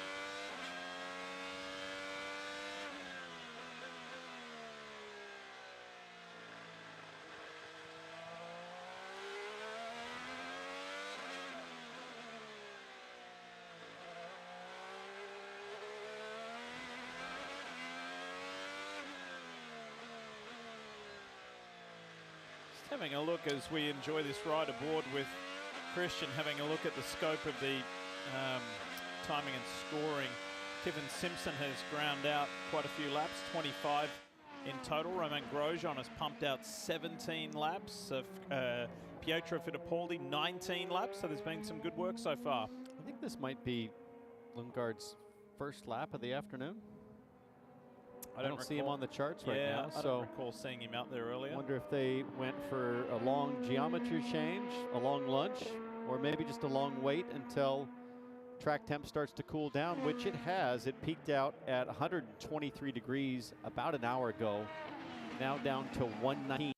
That's still warm, but maybe they feel like with the way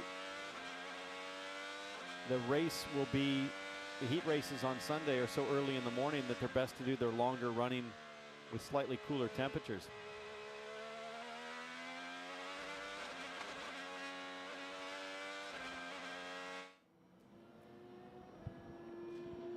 All right, so Lundgaard now logs his first lap of the afternoon, some at almost 2 hours in to this 3-hour session.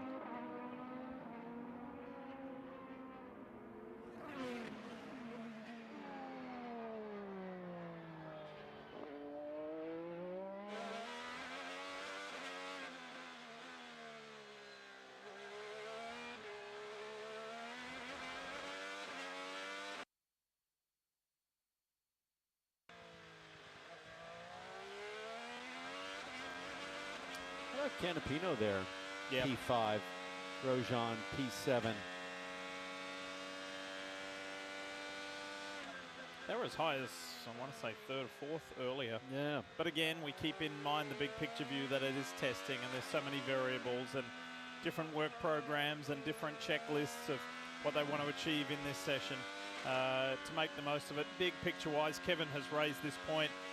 when interviewing various drivers and team members about, is it about this weekend? Is it about big picture for the rest of the year for road and street courses? And just how is the setup?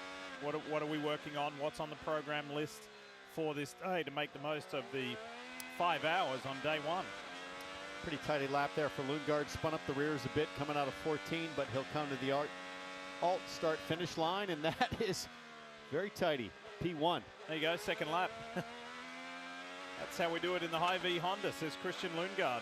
That section there's right in front of where we are. We can see that jump, and they leap there coming into turn 17, the final turn on this 3-mile track, as we head to Linus Lundqvist in the American Legion Honda for Chip Ganassi Racing. Fastest rookie in the afternoon test so far, P9 at a 41.3.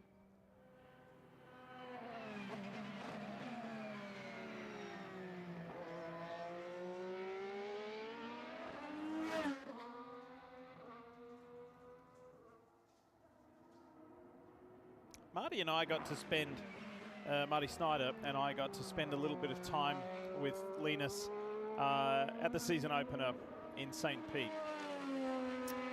Kind of reliving the memories of Nashville and how much that did for him, and how that piqued the interest of Chip Ganassi and managing director Mike Hull, and ultimately ended in him landing this ride, even though he did some more with Meyer Shank Racing.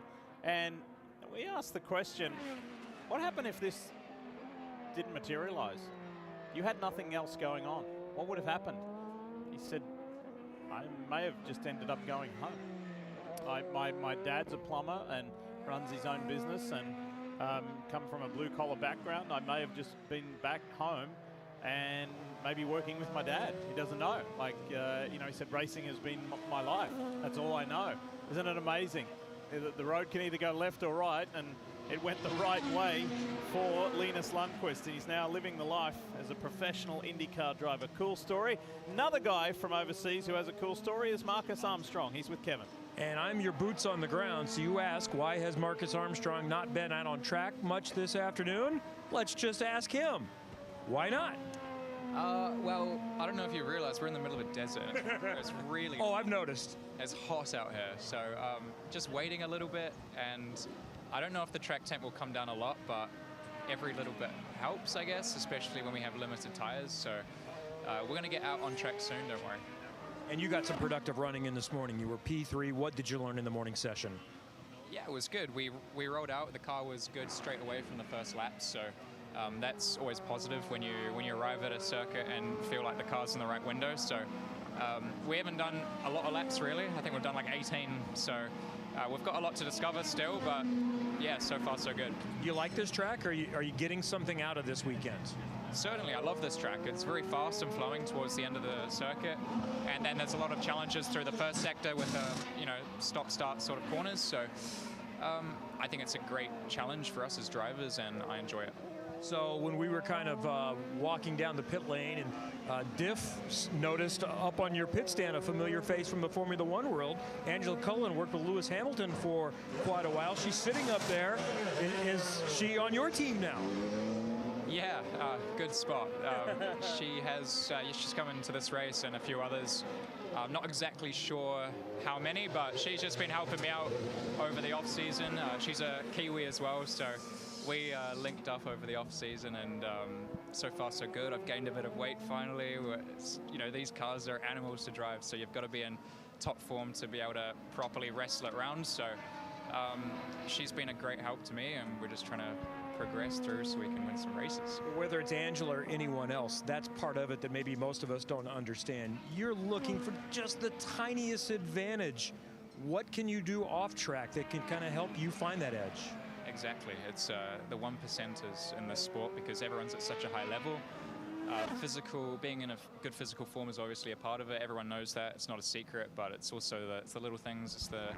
It's how to get your mind on top of it all and eliminate those distractions and just, get those results. So step by step, we're getting there. All right, thank you. We're going to bring that temp down real soon, so maybe get you out on track here in about 20 minutes. Thanks, man. Good stuff. One of the bright young stars of the NTT IndyCar Series. Glad to have him over from the world of the FIA F2 Championship is Marcus Armstrong. Here's the rundown for you for the remainder of the weekend. Tomorrow, noon Eastern, 9 local, is the third session of the Open Test, and that's when our mate James Hinchcliffe and Marty Snyder will be with us on the broadcast. There's a fourth Open session in the lead up to qualifying, which is later tomorrow. So 5 p.m. local, 8 Eastern is qualifying with the 2-group qualifying format, and the results of each session will set the field for the 2 heats on Sunday. And the Thermal Club $1 Million Challenge, you'll see it on network television, 12:30 Eastern. So that means it's an early start here at Thermal on the ground on Sunday morning, but it's going to be a fun day. It's been a long time since there's been a non-championship points race for INDYCAR, all the way back to 2008 on the streets of Surfers Paradise, Australia. So it'll be good, something different, something very unique here at this private club, this very exclusive private club. It's going to be a great weekend. Haven't talked a whole lot about this guy today, Scotty Dixon. Where does he sit right now? Is this another guy who's making his first lap as well, like Lundgaard? 26 cars registered on timing and scoring. There's 27 cars entered, and this would be the 27th to make his first lap in this afternoon. Gonna have a whole lot of data from his teammates to study. We talked about, you know, the laps that Armstrong's done earlier, and Lundqvist, Alex Palou as well. So see if he puts it all together. Be curious to know if he fires off on stickers just like we saw Lundgaard did, and try to get one in straight away, get a good read on maybe what a qualifying balance might look like tomorrow afternoon. Got another question from social media from Anthony Short. INDYCAR fan from the UK. Would there ever be a chance that INDYCAR would have a race over in Europe? Love the coverage. Keep up the good work. Thanks, Anthony. Well, T-Bell and myself were there at Lausitzring Euro Speedway in 2001, and then at Rockingham, in your words, Anthony. We were there to see those 2 races. Townsend was actually in them. I don't know. I actually honestly don't know that answer. Something about taking INDYCAR abroad and overseas is always a topic of conversation. I'm just not sure how realistic it is. It's difficult because, you know, a lot of it comes down to the financial backing for a lot of these race teams in the series, really. You look at this brand right here, AutoNation. That's a U.S. car dealership group. I don't believe they've got stores in Europe. And whether it's Firestone or even Honda and Chevrolet, even though they sell cars in Europe, they are U.S.-centric, U.S.-specific programs. And the value just isn't delivered as much when they go to Europe. Not to mention the time zones can be a little bit awkward for all of us that might be watching back at home. So gonna go down to pit lane with Kevin Lee. He's caught up with, looks like, Will Power. Yeah, second quick so far in this session, and just about to go back to work. So how is it so far? It's yeah, the conditions a lot harder in this heat than this morning, but you know, you certainly understand the imbalances of the car. So we'll go and do a couple more runs, and I think everyone's sort of holding on to tires because it really counts tomorrow, especially tomorrow with the 4th session in the afternoon where you get the push to pass. So not sure if we should save a set, stop now, or do one more run, or yeah, but the car's good. Good. I love this track. Very technical. Enjoy it a lot.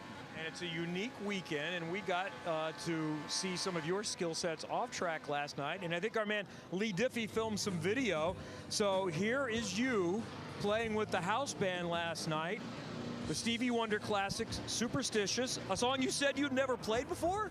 No, I'd never played that song. I mean, I just listened to the groove. It was pretty straightforward, so I did my best.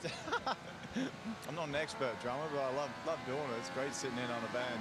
Yeah, it was good. We enjoyed, and you look good. You were on rhythm.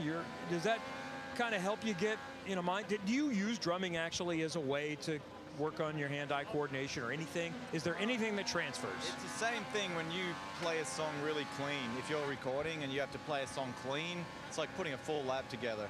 Like, it's very, very difficult to hit everything right on time. Like, very difficult. It gets very intricate, so it does help in that respect. Like, teaches your brain to be very accurate. Cool. All right, thank you. Nice. The synergy between that and doing this. And here is Will Power's teammate, Scott McLaughlin, the ex-Pell Chevy. And we're inside the final hour of the afternoon here at the Thermal Club.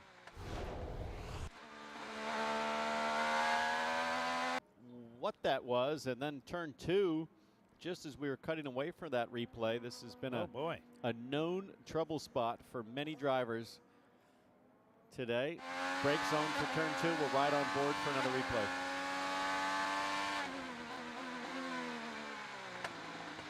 Got in there super deep. Plenty of runoff room out there, though. Haven't seen anybody exceed that additional asphalt and actually go out into the dirt. So the first one in turn 9 was strange. I'm not sure what we heard there. Yeah. With the chunking in the back of the car, it certainly sounded like driveline, but there's nothing to suggest that Scott McLaughlin is concerned as he continues to circulate at full song.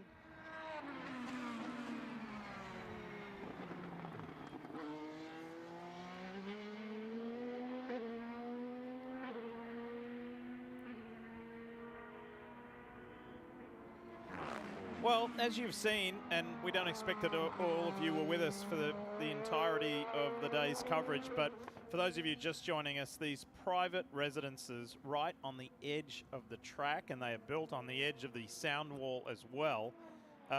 Just amazing vision and execution and commitment. And the man behind it all, Tim Rogers, this is Tim's place. Yes, this is at a racetrack. This is right here at Thermal, just exquisite, and it kind of gives you an indication of where and what, and just the wow factor of these private collections. Just stunning. It's not the living room that I remember from Mr. Rogers as a kid. What a collection. What a collection, and what a, I mean, if you're a car enthusiast, a racing enthusiast, or you just love grand lifestyle, it all comes together here. And Mr. Rogers is not alone. He is joined by, I think, close to 180 other members, many of whom have already completed their dream homes, their dream garages here at Thermal, and they are living the dream each and every day against this amazing backdrop with the snow-capped mountains, palm trees, world-class equestrian golf. There's a man-made surf park here now, water skiing, just about anything you can imagine.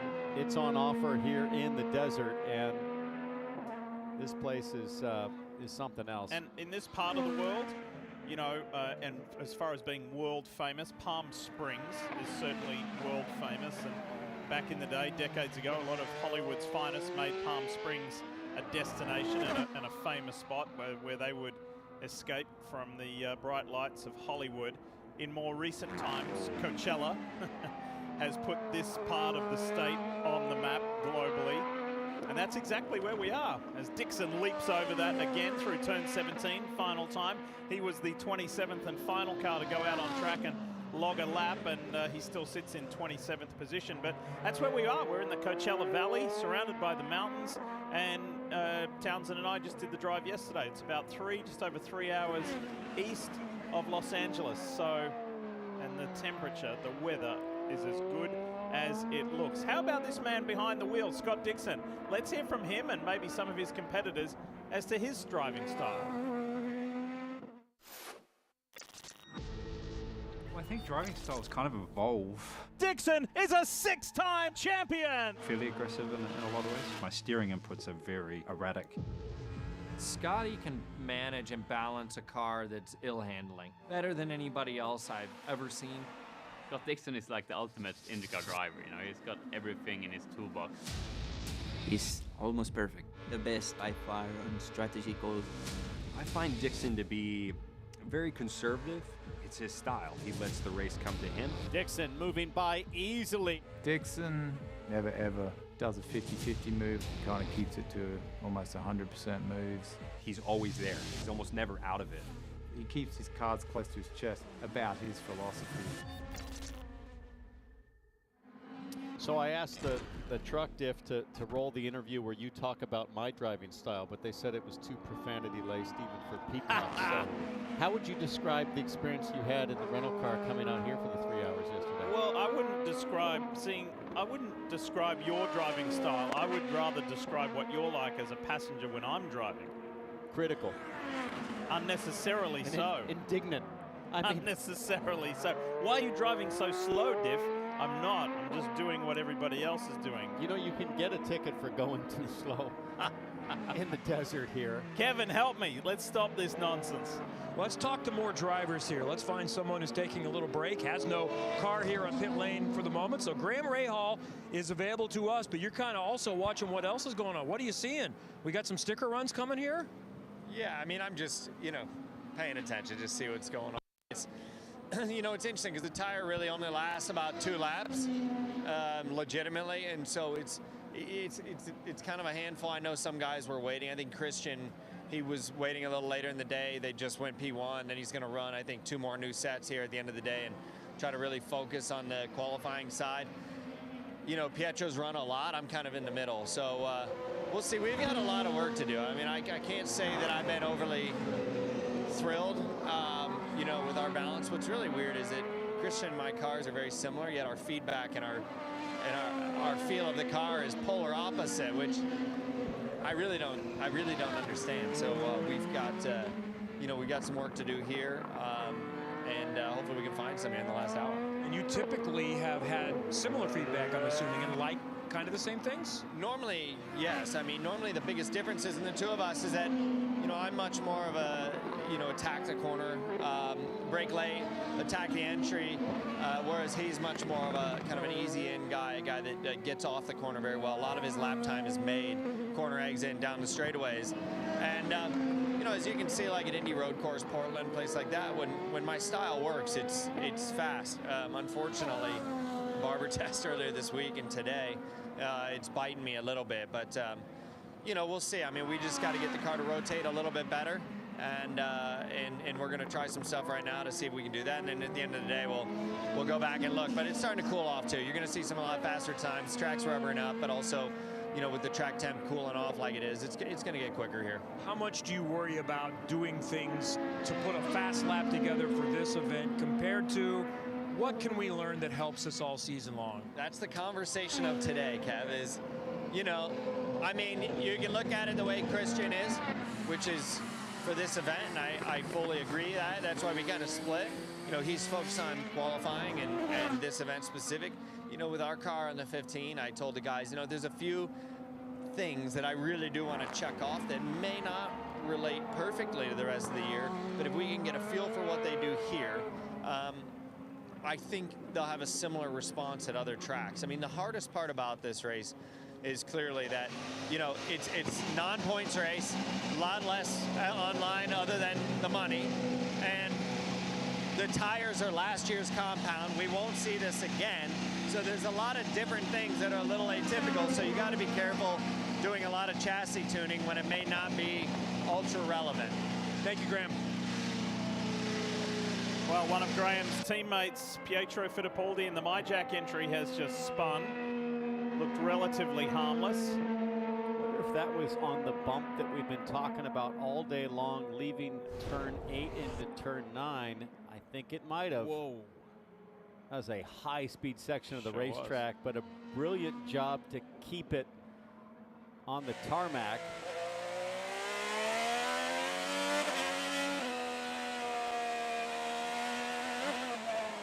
Sure was. Spot on, T-Bell. Except not a place you want to be sitting for long around a really, really fast corner at the exit.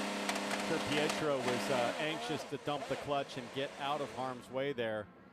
But lots of drivers have been threatening this moment, and Pietro finding where the limit is and beyond.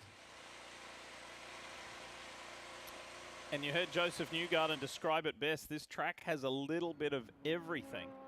So there's those corners that worry you. There's the high-speed mixes, maximum commitment. There's hairpins. There's a little bit of everything where you got to have the flow and the rhythm. So this is going to prove to be quite the nice challenge on Sunday for the $1 million challenge. Here's the Bon Jovi Radio Sirius XM Auto Nation Honda of Felix Rosenqvist. Started St. Pete 2 weeks ago on the front row. Finished in the top 10. Really strong start to the season. And we've got another question coming in on X here from Sabine. What are some of the unique characteristics of this track that might bring out some surprises with how the races go this weekend? Is there another IndyCar track that can be compared to this one? That's a great question, Sabine. I think there's a couple of really interesting sections, including this one right here, turn 17, triple right-hander with a huge bump. And we've seen many moments there.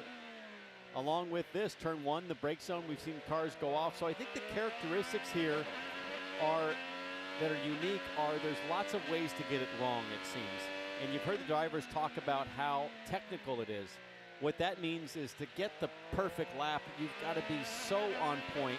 You can't miss your marks. You can't make a little mistake or else the time loss is significant.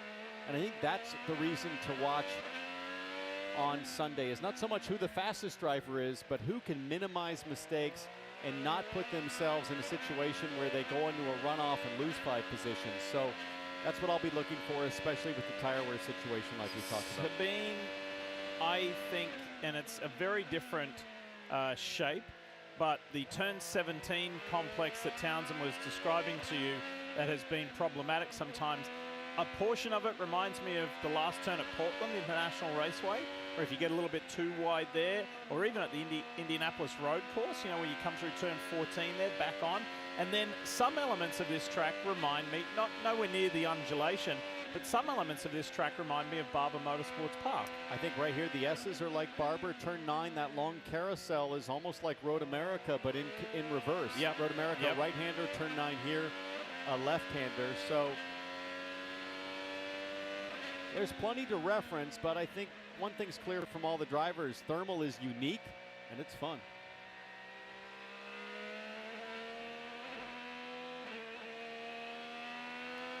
It's like Rosenqvist on a cool-down lap. You know, going back to what we heard from Stefan Johansson about Felix Rosenqvist, the driver, one of his clients that he manages, is just the satisfaction that comes from Rosenqvist being the undisputed team leader. Yeah. And having all the team hang on everything he's saying. It's not about what Scott Dixon was saying or Pato O'Ward when he was teammates there. It's all about what does Felix want? What's the direction he wants? And to give that feedback and have them not only listen, respond, but then be rewarded with good results like they had at St. Pete, that's the ultimate satisfaction as a team leader. Extra responsibility, and he's thriving. This is Augustine Canapino. Augie now, allegedly. Allegedly. Oh. I was there. I heard it. And he did say yes. He did. I think somewhat cautiously agreed to Augie. Because you got a flat out no last year. Yeah, but I think he misunderstood the question last year. Okay. So we went a whole season, we could have called him Augie. Driver of the 78, 6 right now on the charts. That, I mean, with 44 minutes left to go, that's pretty good proof that 1 year in, his second time here at Thermal, that he is settling in to IndyCar, to this race team in Juncos Hollinger, and frankly to the idea that he's a full-time second-year open-wheel racer, because he had no experience prior to last season in open-wheel cars. It was all about touring cars. He had so much success in Argentina, and I'm excited to see. I'm really keen. Is there a kind of a pop result from Canapino this year, like what Rosenqvist did with the 5th place qualifying at St. Pete? Maybe it'll come on an oval. I think this guy's ready.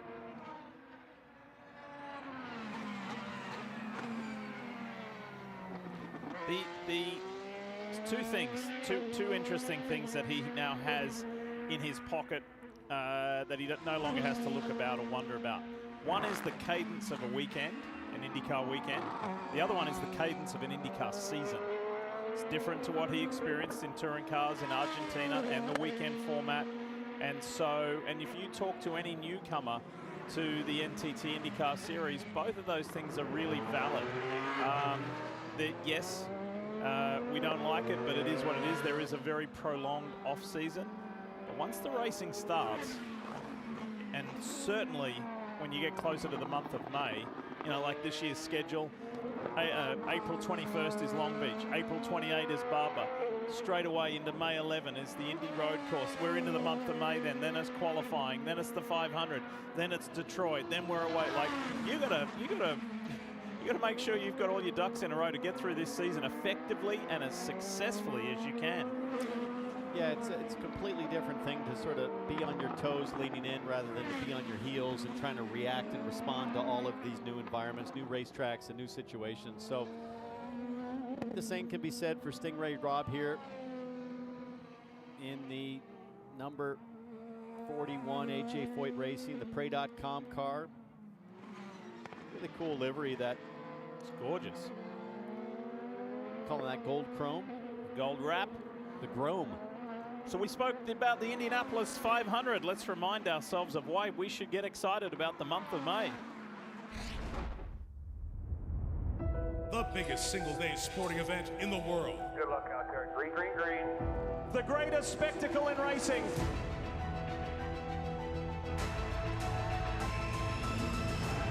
The drought is over for Joseph Newgarden.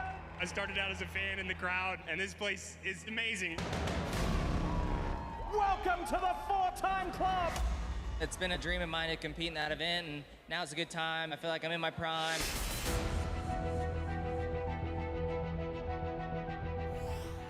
The headlines just keep on coming, don't they? Remember, one of the headlines is the attempt at the double.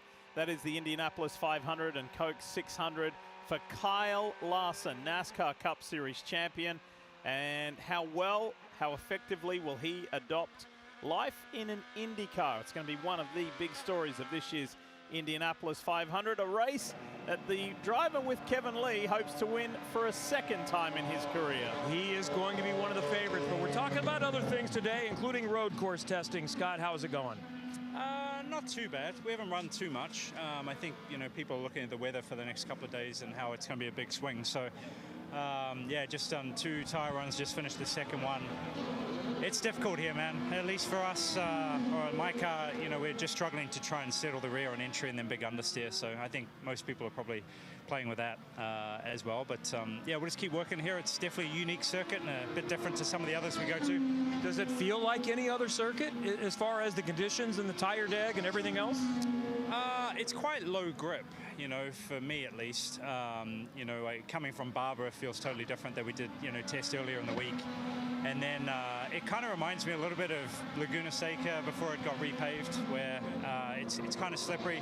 The tire deck's pretty high, which sometimes makes it a little more difficult to test some things, but it's wild out there, man. It's fun. You got some pretty unique spots and some difficult places that make it not an easy lap to piece together. This is a new situation for the team with 5 cars. What are you seeing that's different? There's advantages, and there's probably the engineering meetings probably take a little bit longer. They do take a lot longer. But it's been good, actually. The transition has been really smooth. I think, you know, they hired a lot of great people. And then, you know, with splitting some of the teams up and moving people around, I think it's transitioned really well. So, and everybody works well together, which is sometimes the hardest part. But, yeah, so far so good. I'm sure there'll be weekends throughout the year that maybe double headers and things like that get a little more difficult just with people's time. But it's been good so far. Thank you, Scott. Thanks, man. Cheers. And the thing for him is that when, you know, in engineering debriefs or meetings or whatever it might be, just because of the tenure of Scott Dixon's, you know, tenure in the sport and 6 championships, the Indy 500 win kind of guy he is, everybody looks to what he says. Well, what do you think? And so a little bit of pressure. There's always ever present pressure on him as we see the guy who has rocketed to the top with 39 minutes left on the clock. That is Rinus VeeKay.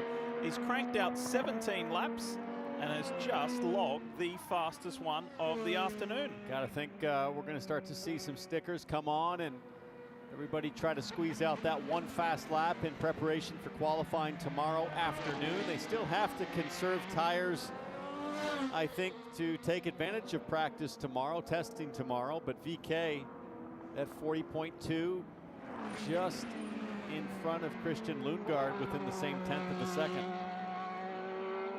Track temperature continues to fall, 116 down from a peak of 123 earlier.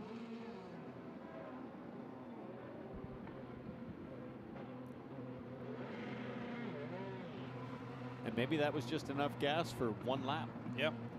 I think the last couple of interviews that Kevin's done have been super helpful. Graham Rahal and Scott Dixon just saying, look, just highlighting all of the variables that are at play. But the underlying story is this is such valuable time on track. Let's go for a ride with Colton Herta. Here we go, Gamebridge Honda.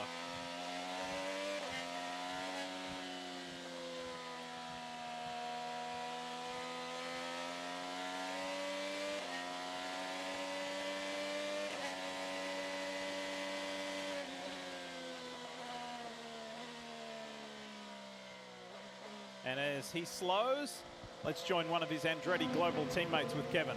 Yeah, so we watch his teammate there. When you see someone else, Kyle, in their onboard, do you watch to pick up things? Can you learn something from another car, especially if it's, you got access to that video, but if it's another team's car? Yeah, definitely. We watch the broadcast, we record it, right?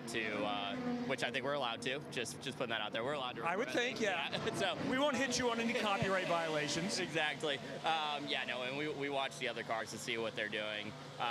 Not only just line, but characteristics of the car, right? You want to see what level of understeer, oversteer they have. You can also kind of hear their gearing and have an idea of where you want to go if you feel like you're off on gearing and somebody else is beating you with that. Also, just how they bring up tires, if they're avoiding curbs, if they're not using curbs, which is obviously a thing here as we watch Colton go around. So, yeah, there's a lot that you can learn from watching other people. Obviously, Colton's somebody that I can just pull up the video whenever I want. We have the exact same footage. But other people, that's not the case, right? We have to get on the broadcast and pick up these videos that everyone gets to see, right? Do we know who's going to be good in this race yet? Is it too early to tell? Or people are working on too many different things to really get a gauge? I think, yeah, it's too early to tell. But we think we're going to be really good based on testing last year. The conditions are a lot hotter than they were last year when we were here, and they're supposed to cool off as the weekend goes on. So we think that that's going to kind of play in our favor a little bit. So, yeah, well, I think Ganassi's obviously really quick. VK throwing it out there, Lungar's throwing it out there, Penske's throwing it out there right now. So we'll see exactly what happens. But last year it was us and Ganassi, I think, and hopefully that's going to be the case again, especially with our Honda Power showing up on Sunday. So I know you like the water in South Florida, and I'm told there's a surf club here at Thermal. We can take a look at some video. Do you know anything of this? And just kind of watch along. Maybe you can get involved somehow. I'm sure Townsend has the hookup. That looks like, I haven't actually seen this one here. It looks like the Waco one that's in Waco, Texas, almost identical. But no, I'm a big surfer, right? I was surfing 2 days ago, whatever day before I left to come out here. I was out surfing in Florida. It was pretty good. That's really cool, though. I should go try that out while I'm here. I don't think I've got the time to, but maybe Monday morning. Thanks, Kyle. By the way, coming off another big endurance win. We were talking about Sebring earlier. He won with the Lexus Vassar Sullivan team this past weekend in what was a thrilling finish. Former IndyCar driver Jack Hawksworth picked up a couple of spots in the final moments of the race to win the GTD Pro class. He is such a passionate surfer, but he almost changed his mind in the off-season because he was out there by himself, and there's a fin. And the fin's coming straight at him. And he said, fortunately, the shark decided to change course. Listen, I get out on occasion, mainly more stand-up surfing, but I'll tell you, the East Coast, Florida's got more fins in the water, but they're not as big. The California fins you don't see as often, but when you do, they're Jaws size.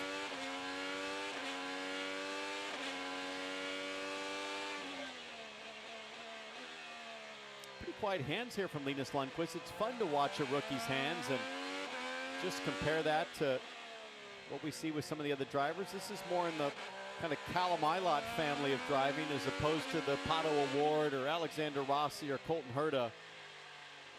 Looking very tidy and controlled, but question is that will that be enough to qualify up front. Will that be enough to transfer to the $1 Million Challenge for the top 12 on Sunday?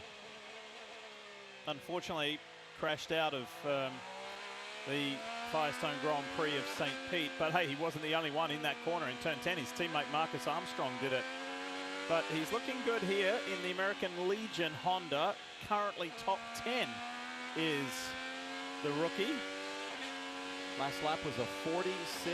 He comes into the super fast S's here, 165 on the way in, down to about 130 through the middle. Then you try to gather it up in this tricky brake zone where there's a lot of lateral load, as you really don't get straight ever on the brakes there. You're already loading the car laterally. He comes across at a 41.9. Watch him hang on through here. Oh.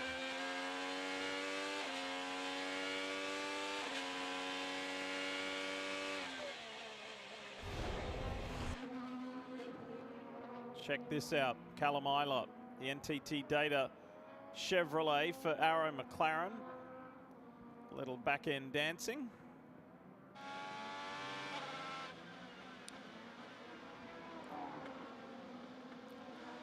Turn 3 there. They just try to square it up a little bit. Pretty aggressive turn in mid-corner between those two apexes. This is a drone shot from earlier in the week to give you a good sense of what the drivers deal with in terms of the radius. Gotta say, the hot summer sun here in the desert has really bleached out that track surface. It wasn't that long ago that was a pretty dark, fresh asphalt section. Heard Scott Dixon draw parallels to the surface at Laguna Seca in terms of its sort of lower grip but highly abrasive nature, which sounds a little strange, but generally what happens is as the sort of the tars wear out of the asphalt and just the aggregates exposed, you have less contact patch with the tire because it's basically riding on rocks, little baby rocks. But without that tar filling it in, there's just less contact patch, and then it also makes it much more of a cheese grater for tire wear. Have a look a little further down the timing order, and not too far back, but doing a really nice job. And again, we stress it's testing, it's practice, but still doing a nice job in the big scope of the 27 car field is Colin Brown in 14th place.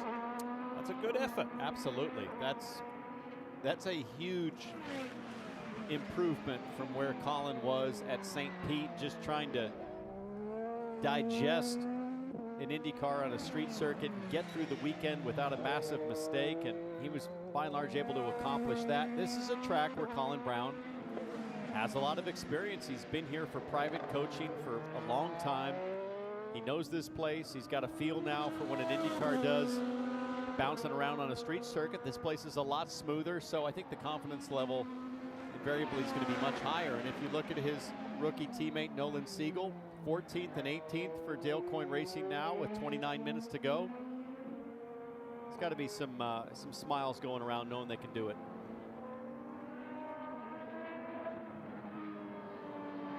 Sorry, I should know this, but I don't. That's why I'm asking. But is his longtime buddy and teammate George Kurtz a member here? I don't believe so. I think George is a member at the Apex Club in Phoenix. Oh, okay. Yep. Got it with our good friend Paul Tracy. Got a good shot of Nolan Siegel earlier. Let's watch this teenager get into his late afternoon rhythm. By the way, Jack Harvey, who you saw race this car at St. Pete, Jack is here on the grounds of the Thermal Club. Kevin spoke with him earlier. Who are you speaking with now, Kev? The fastest man in this session, Rinus VeeKay with Ed Carpenter Racing. Big one here a little while ago. Was that a qual sim, or are you just super fast? We are fast. We've worked hard on everything. I mean, this is the first time Christian and I have shared the track in a test, basically. So he really used that, and both tried to go a different direction and took the best thing over lunch, and it's been working. It's very hot though, so tomorrow will be a lot different. I think these are the highest track temperatures we're gonna have. But I'm happy. I mean, being fast is a good sign, definitely. Doesn't matter what the temperatures are, the conditions. But yeah, great job by the guys, by the ECR crew. They're hard workers. It's been a lot of work in the off season to be fast, and got some new people that have brought in some info, and yeah, it's fun to have a fast car. It was a good start to the season at St. Petersburg with the top 10. You only had a couple of those last year, and now you get some extra time. What are you learning here beyond this weekend? Is this going to help you even more down the road? I think so, yes. This is definitely a great test for the road courses, which we haven't really tested on other than Homestead, which was super low grip. So I think this is a really good indication and help for our road course package coming up later in the season. And yeah, this was, we had a lot of focus in this test on improving the stuff we had, and I think we really did. So if you're fast, is there a thought that we want, how important is this weekend to be in that final and to have a chance to win the cash? Do you feel like it's there for you? It is a pretty good indication. I mean, main priority this weekend is learn as much as possible and progress as much each session, and the money or no money or points, it doesn't matter. We want to be fast and we want to win, and the closer we get to that, the better we feel. Townsend has a question. You can't hear it, so I'll go ahead and relay it. Hey, go ahead. Kevin, it's Rinus' 5th year in the series. He's been fast since day one, but what are all the things that he's better at now in year 5 that he didn't know or, wasn't good at as a rookie? So Townsend's question is, we know you've been fast from the beginning, but now in year 5, what do you know now that you didn't know then that makes you more of a complete package? I think I really know what the car needs, and I think at this point the team told me stuff and I said yes, I'll do it no matter what. I think I guide the team more and try to steer them into a direction, so I think my voice is a bit stronger than it has been, and it needs to be with me being the veteran in the team right now. So yeah, I feel like I'm really as much as a leader as I can be at this point. Thank you, Rinus. Good to see. Really encouraging. Imagine if he was in the mix on Sunday. The $1 million challenge, there's $1.7 million total prize pool. The winner gets $500,000. VK could be in the mix. He's a young, recently married man. That extra money would come in handy. Look at this in the Hitachi Chevy. Joseph Newgarden. It's a section of the track he said requires big commitment.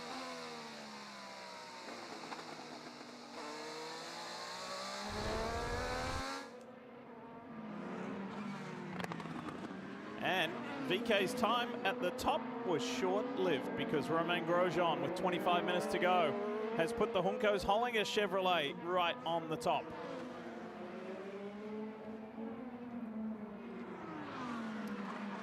And as soon as I see that time, I look to track temp, now at 1:14. So coming down. Strong correlation between pace and track temp.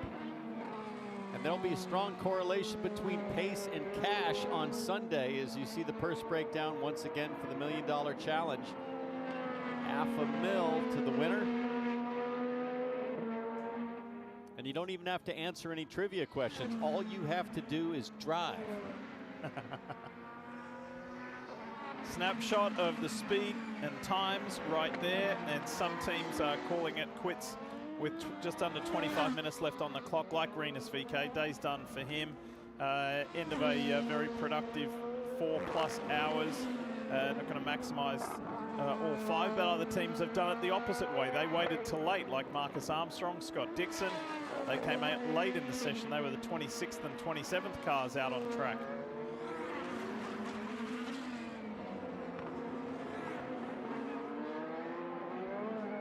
Danish driver Christian Lundgaard was fastest earlier in his session. In fact, he went to the top on just his 2nd flying lap. He's only done 3 laps this afternoon.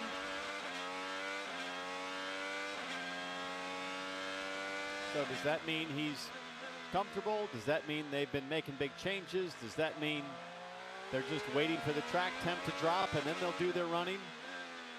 I think that's the challenge. If you're a competitor on pit lane, you're not really sure what everybody's doing. You know that there's different approaches, especially in a brand new format like this. So let's ride a bit here. What's Lundgaard dealing with?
Hey, Diff, it certainly looked like he was prepping his tires for a flyer here. The grip looks really peaky, like he's on a sticker set. So let's just ride as Lundgaard tries to go from third to first with thirst. Well, we heard Graham Rahal, his teammate, say earlier, you know, just about the interesting variation between himself and this guy here and how they like their car and the difference. Well, whatever Christian is doing, he likes the way it feels. And you know, we talk about happy hour at the Indianapolis Motor Speedway during the month of May. This is like the happy half hour.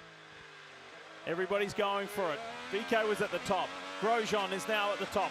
Lundgaard's going for it. He's on a flyer. Oh yeah, he's in full push mode right now. Watch as he comes to the fast part of the section here. Pretty heavy braking for turn 7. And now you're going to bend it in and just trust the aero, trust the downforce. Squeeze everything you can. Open the radius up. Here's the bump. Didn't look bad at all on fresh tires. Here comes the speed now. I love the way he opens up the corner at the exit here. Watch his right sides get over onto the blue just. And now huge commitment here.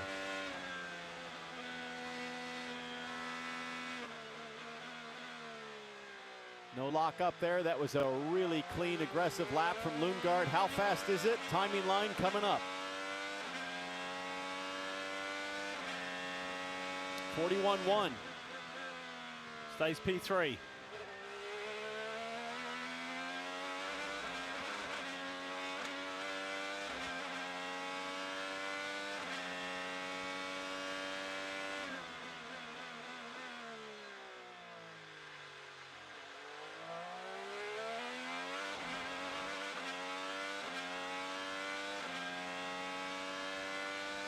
One of the new members at Rahal, Letterman, Lanigan Racing is Peter Barron, long-time motorsports guy, team owner, both in sports cars and in IndyCar. He's a renowned, very clever strategist, and he is part of Team RLL this year. He told me earlier today, he said, don't be surprised if you see fast time of the day at 4:59. When the session local time. There's Peter right on screen. Well, he probably watches this onboard shot and knows that Lundgaard had a good one going there. But over at turn 5, the exit of the chicane, it was all kinds of sideways on power down as Lundgaard got really crossed up in that section. Actually, that was turn 3, excuse me, not turn 5. The right-hander just before it where he was feeling the oversteer. One of the things, one of the pieces of information that we're afforded here in the booth on the timing and scoring system is 5 lap best averages, five consecutive lap best averages. It goes through and gives you the rundown, and it has the best 10 consecutive lap averages. The box that we look at for the best 10 consecutive lap averages is blank. I mean, nobody has done 10 consecutive laps despite nearly 5 hours of open track time. How are you going to win $500,000 if you can't hang on for 10 laps? Because there's 2 blocks of 10 laps. There's 10 laps, and you have a 10-minute half time, and then another 10 laps. But somebody's got to do at least 10 to start. That's pretty funny. So best 5 lap is still McLaughlin. And then the 18 in this afternoon. That's pretty cool. All right, Tour de Kev. Where is Kevin Lee now? I am high above pit lane where there's a really nice breeze. I'm essentially at pit lane, so I've moved out of the shade. There is a nice canopy right over here, so I can see the pit commit line coming right down here and looking all the way down from the exit of turn 17 down there under the canopy and through the rest of pit lane back in the sunshine. Just a beautiful view up here, and this is where some of the spotters are going to be this weekend. So I wanted to get up here and kind of have the opposite view that we started this morning with in the suites, where you can see the cars going back and forth 3 different times. And let's grab one of the spotters for the 14 AJ Foyt program for Santino Ferrucci, who's in the top 10 today. This is Bryce Deininger. So let's kind of tell people what your job is. We understand in an oval, but what in a road course? What are you telling your driver? Well, we look for the most susceptible spots like pit out, and we also can see into turn 2 and 3 on this particular track, and then 7, 8, and 9. So obviously, like you said on an oval, we can't see all the way around the track, but we want to be able to at least give them a second set of eyes where they might not be able to see. So you've been watching here turn 17. You've probably seen some moments here throughout the day. Yeah, it's going to be interesting, especially as we get more cars start to get a little racy. I mean, right now I think everybody's looking for speed, but when we start running together, it's going to be really interesting. So every driver likes different communication. What is that adjustment like? How long do you need to work with a driver to find out if he wants a lot or not very much? Actually, I'd say a few sessions, but with Santino, we started doing road courses last year, and it took a few races actually for him to say, okay, you know, I really like having you there, you know, in a particular turn. Like at St. Pete, obviously it was turn 1, and so at other tracks, just all depends. Portland, it was obviously turn 1. Some places you got a big hike to be where you're at. This is pretty good. We're right above the paddock here. This is great. And all the food is down there. Fantastic food. All right, that's why we're here. We're going to find all the best spots this weekend. Thanks, Bryce. Kevy, wasn't he a high school buddy of yours? I thought he could probably handle an interview. Yeah, Bryce and I went to Ben Davis High School in Indianapolis, where it seems half of the spotter crowd went to. and Bryce worked at the high school radio station with me. WBDG. Shout out for WBDG. There's a couple of alums. Chris Wheeler is an alum who's the strategist now for Kiffin Simpson. Taylor Kyle went to Ben Davis. There's a whole bunch of us. It's impressive. Look forward to a Kevin Lee School of Broadcasting at the school. Hey, it produced, I think, Dave Calabro, Dave if I'm not Calabro, mistaken. the Kevin? voice. And his brother, Kevin Calabro, who's one of the great NBA voices. Yeah, he and Dave, many people in the Indianapolis area, too. We had a good broadcasting school there going for a while, and we still have it going now today. Final 15 minutes coming up. What a day. What a great day. What a fun day it's been for day 1 of a 3-day real treat here in the West, out in the desert at the exclusive and private Thermal Club. Again, we thank the members, Tim Rogers, the man behind it all, and everybody involved for letting us come and play at your place. Alex Palou trying to make it his place this afternoon. Was quick in the morning session at a 39.5. Right now, fast lap 40.9, but you just don't know what they're saving. How many fresh Firestones do they want to keep for Saturday to make sure they qualify up front for the first heat race? And the only heat race, there's 2 of them, but the field's split. So every driver will get one shot to finish in the top 6 in that heat and advance to the main. And a chance to dash for cash.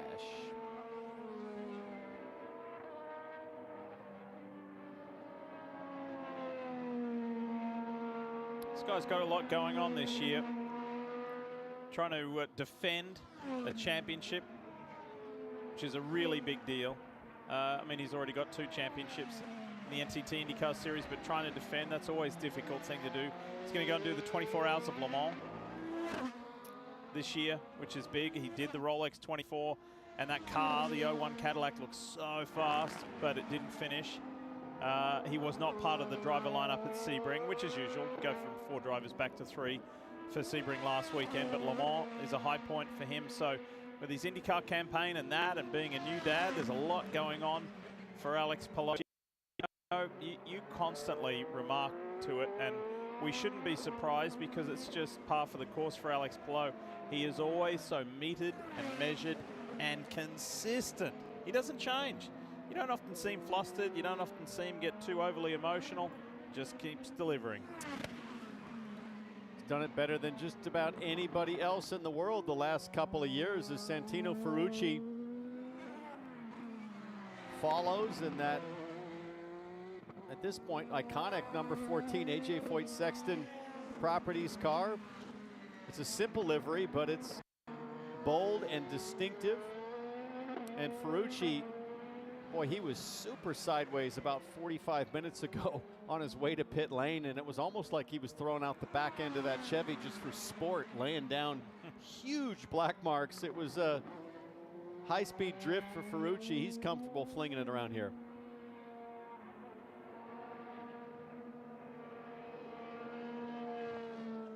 So we said this is happy half hour, and yes, the times at the top are changing. The names at the top are rotating. So it was Lundgaard, it was VK, it was Grosjean, it is now Meyer Shank Racing's Felix Rosenqvist. Fro is at top. And unless there's a red flag, I feel like it will come in the last couple of minutes as Palou jumps up, and he doesn't just jump, he leaps. Wow. To a massive 8/10 over Rosenqvist. The surgeon is deep in surgery.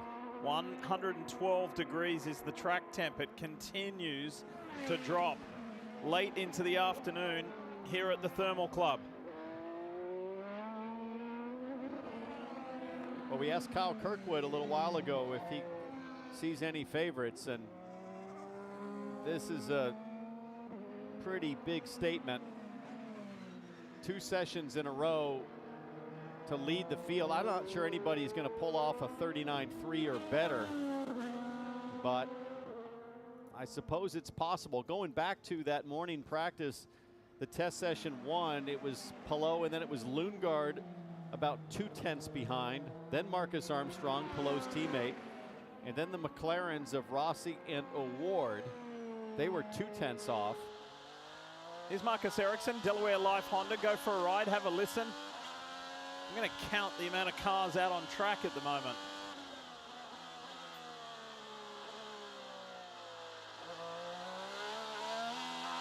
Got 11 cars active.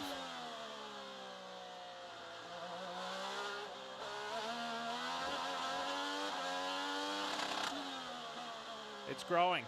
Add to that.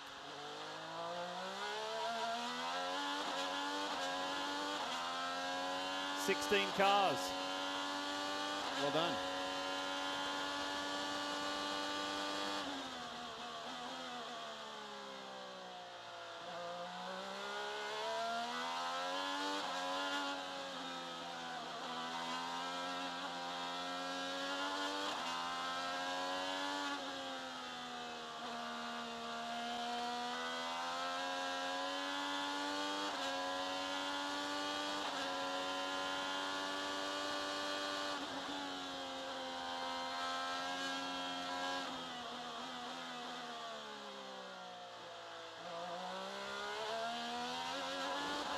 Ericsson will catch a couple of cars just before the timing line, but he was flying through the S's with authority. That's good enough for 17th.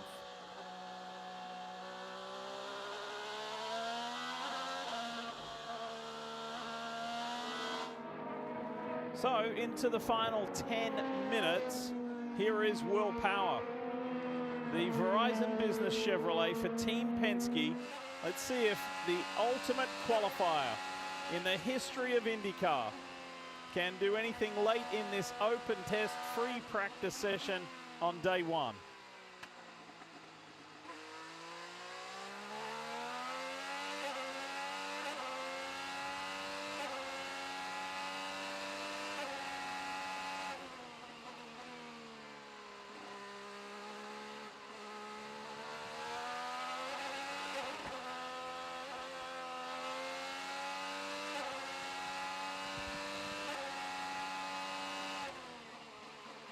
Can you imagine if he gets pole tomorrow, then it doesn't count. Doesn't count. It doesn't.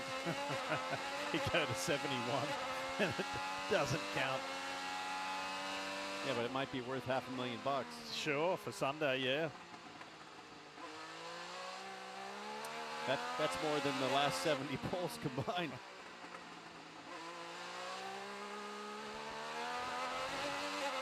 I'm sure if we're looking at Will Power on fresh tires here.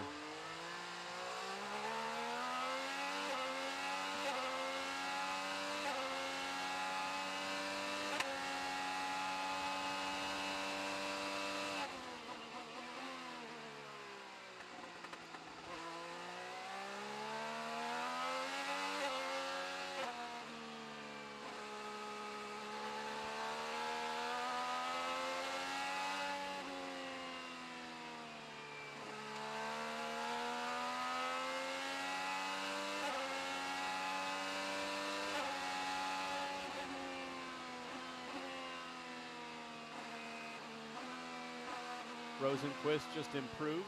Good chunk, just 4/10 now off of Palou. It was 8/10 was Palou's advantage. Tell you what, the building blocks are coming together for a really good year for Felix Rosenquist.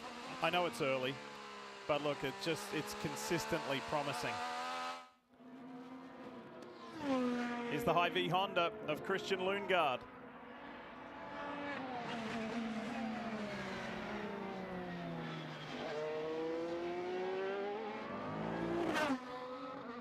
Final 7 minutes coming up.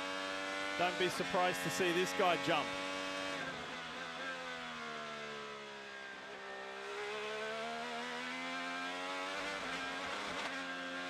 Finish line coming up. Finish line, but not the timing line. This is turn 1. For those of you joining us late, to learn this Thermal Club track, 17 turns, 3 miles. Turn 2, 3 complex. A lot of drivers have been running off left there. Drivers left, back on, heading down towards 4. Same issue there exiting turn 3 for Lundgaard. He tries to pick up the power. He thinks he's got the grip. He leans in with more pedal and it lights up the back tires and he carries this massive power slide. And when the car's going sideways, it's bleeding lap time.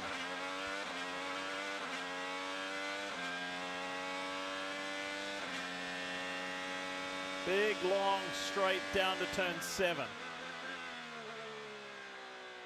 Watch this section coming up.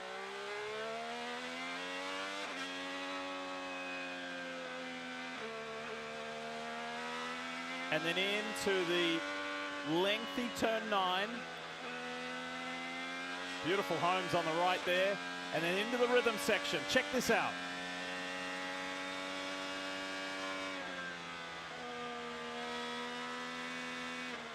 Love it. So fast through there.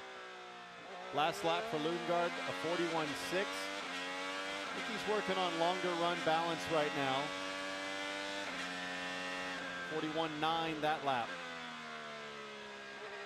But I like what I see here in terms of longer run pace from Lundgaard. He comes to pit lane.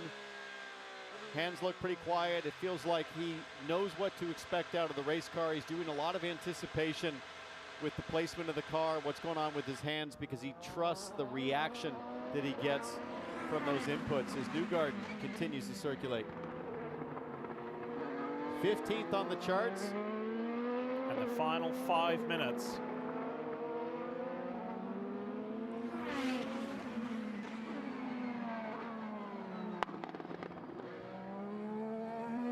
Really enjoyed his extended interview with our Kevin Lee earlier today.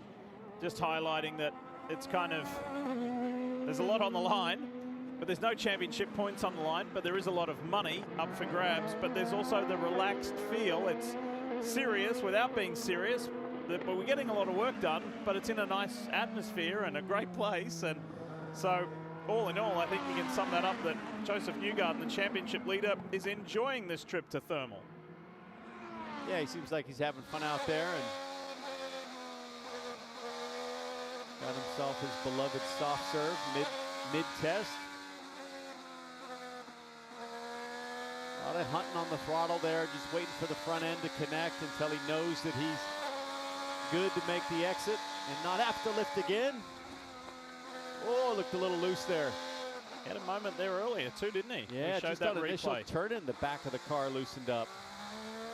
Fighting it.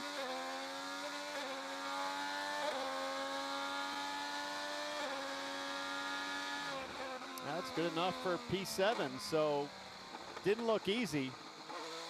That was a wrestling match with the Hitachi car. He looks to maybe be cooling it off this lap, but 40.5, but not without some theatrics, some heroics behind the wheel. Here we go, Colton Hurd is on one. 8 cars left out on track that are active for these final 3 minutes.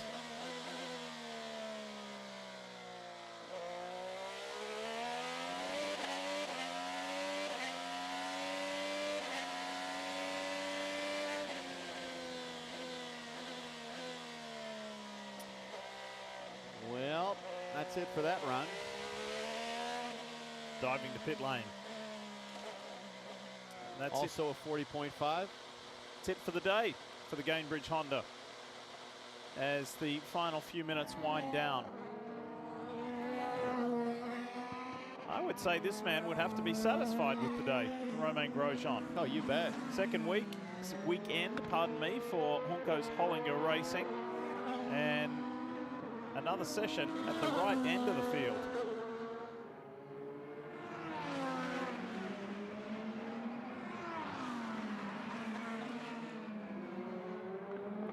And not just for Grosjean, but you know, you look at his teammate Augie Canapino down there in P11. So for Hunko's Hollinger in a 27-car field, this young team, 2 cars in the top 11 at the end of a long test day, 5 hours of running today. Solid.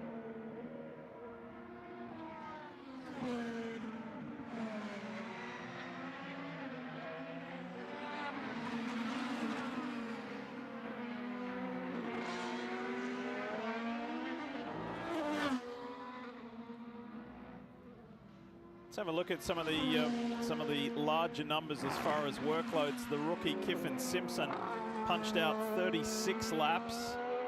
Will Power 24, Rosenquist at 29, Nolan Siegel, the youngster, at 32 laps. Marcus Ericsson worked out 28. Stingray Rob 26.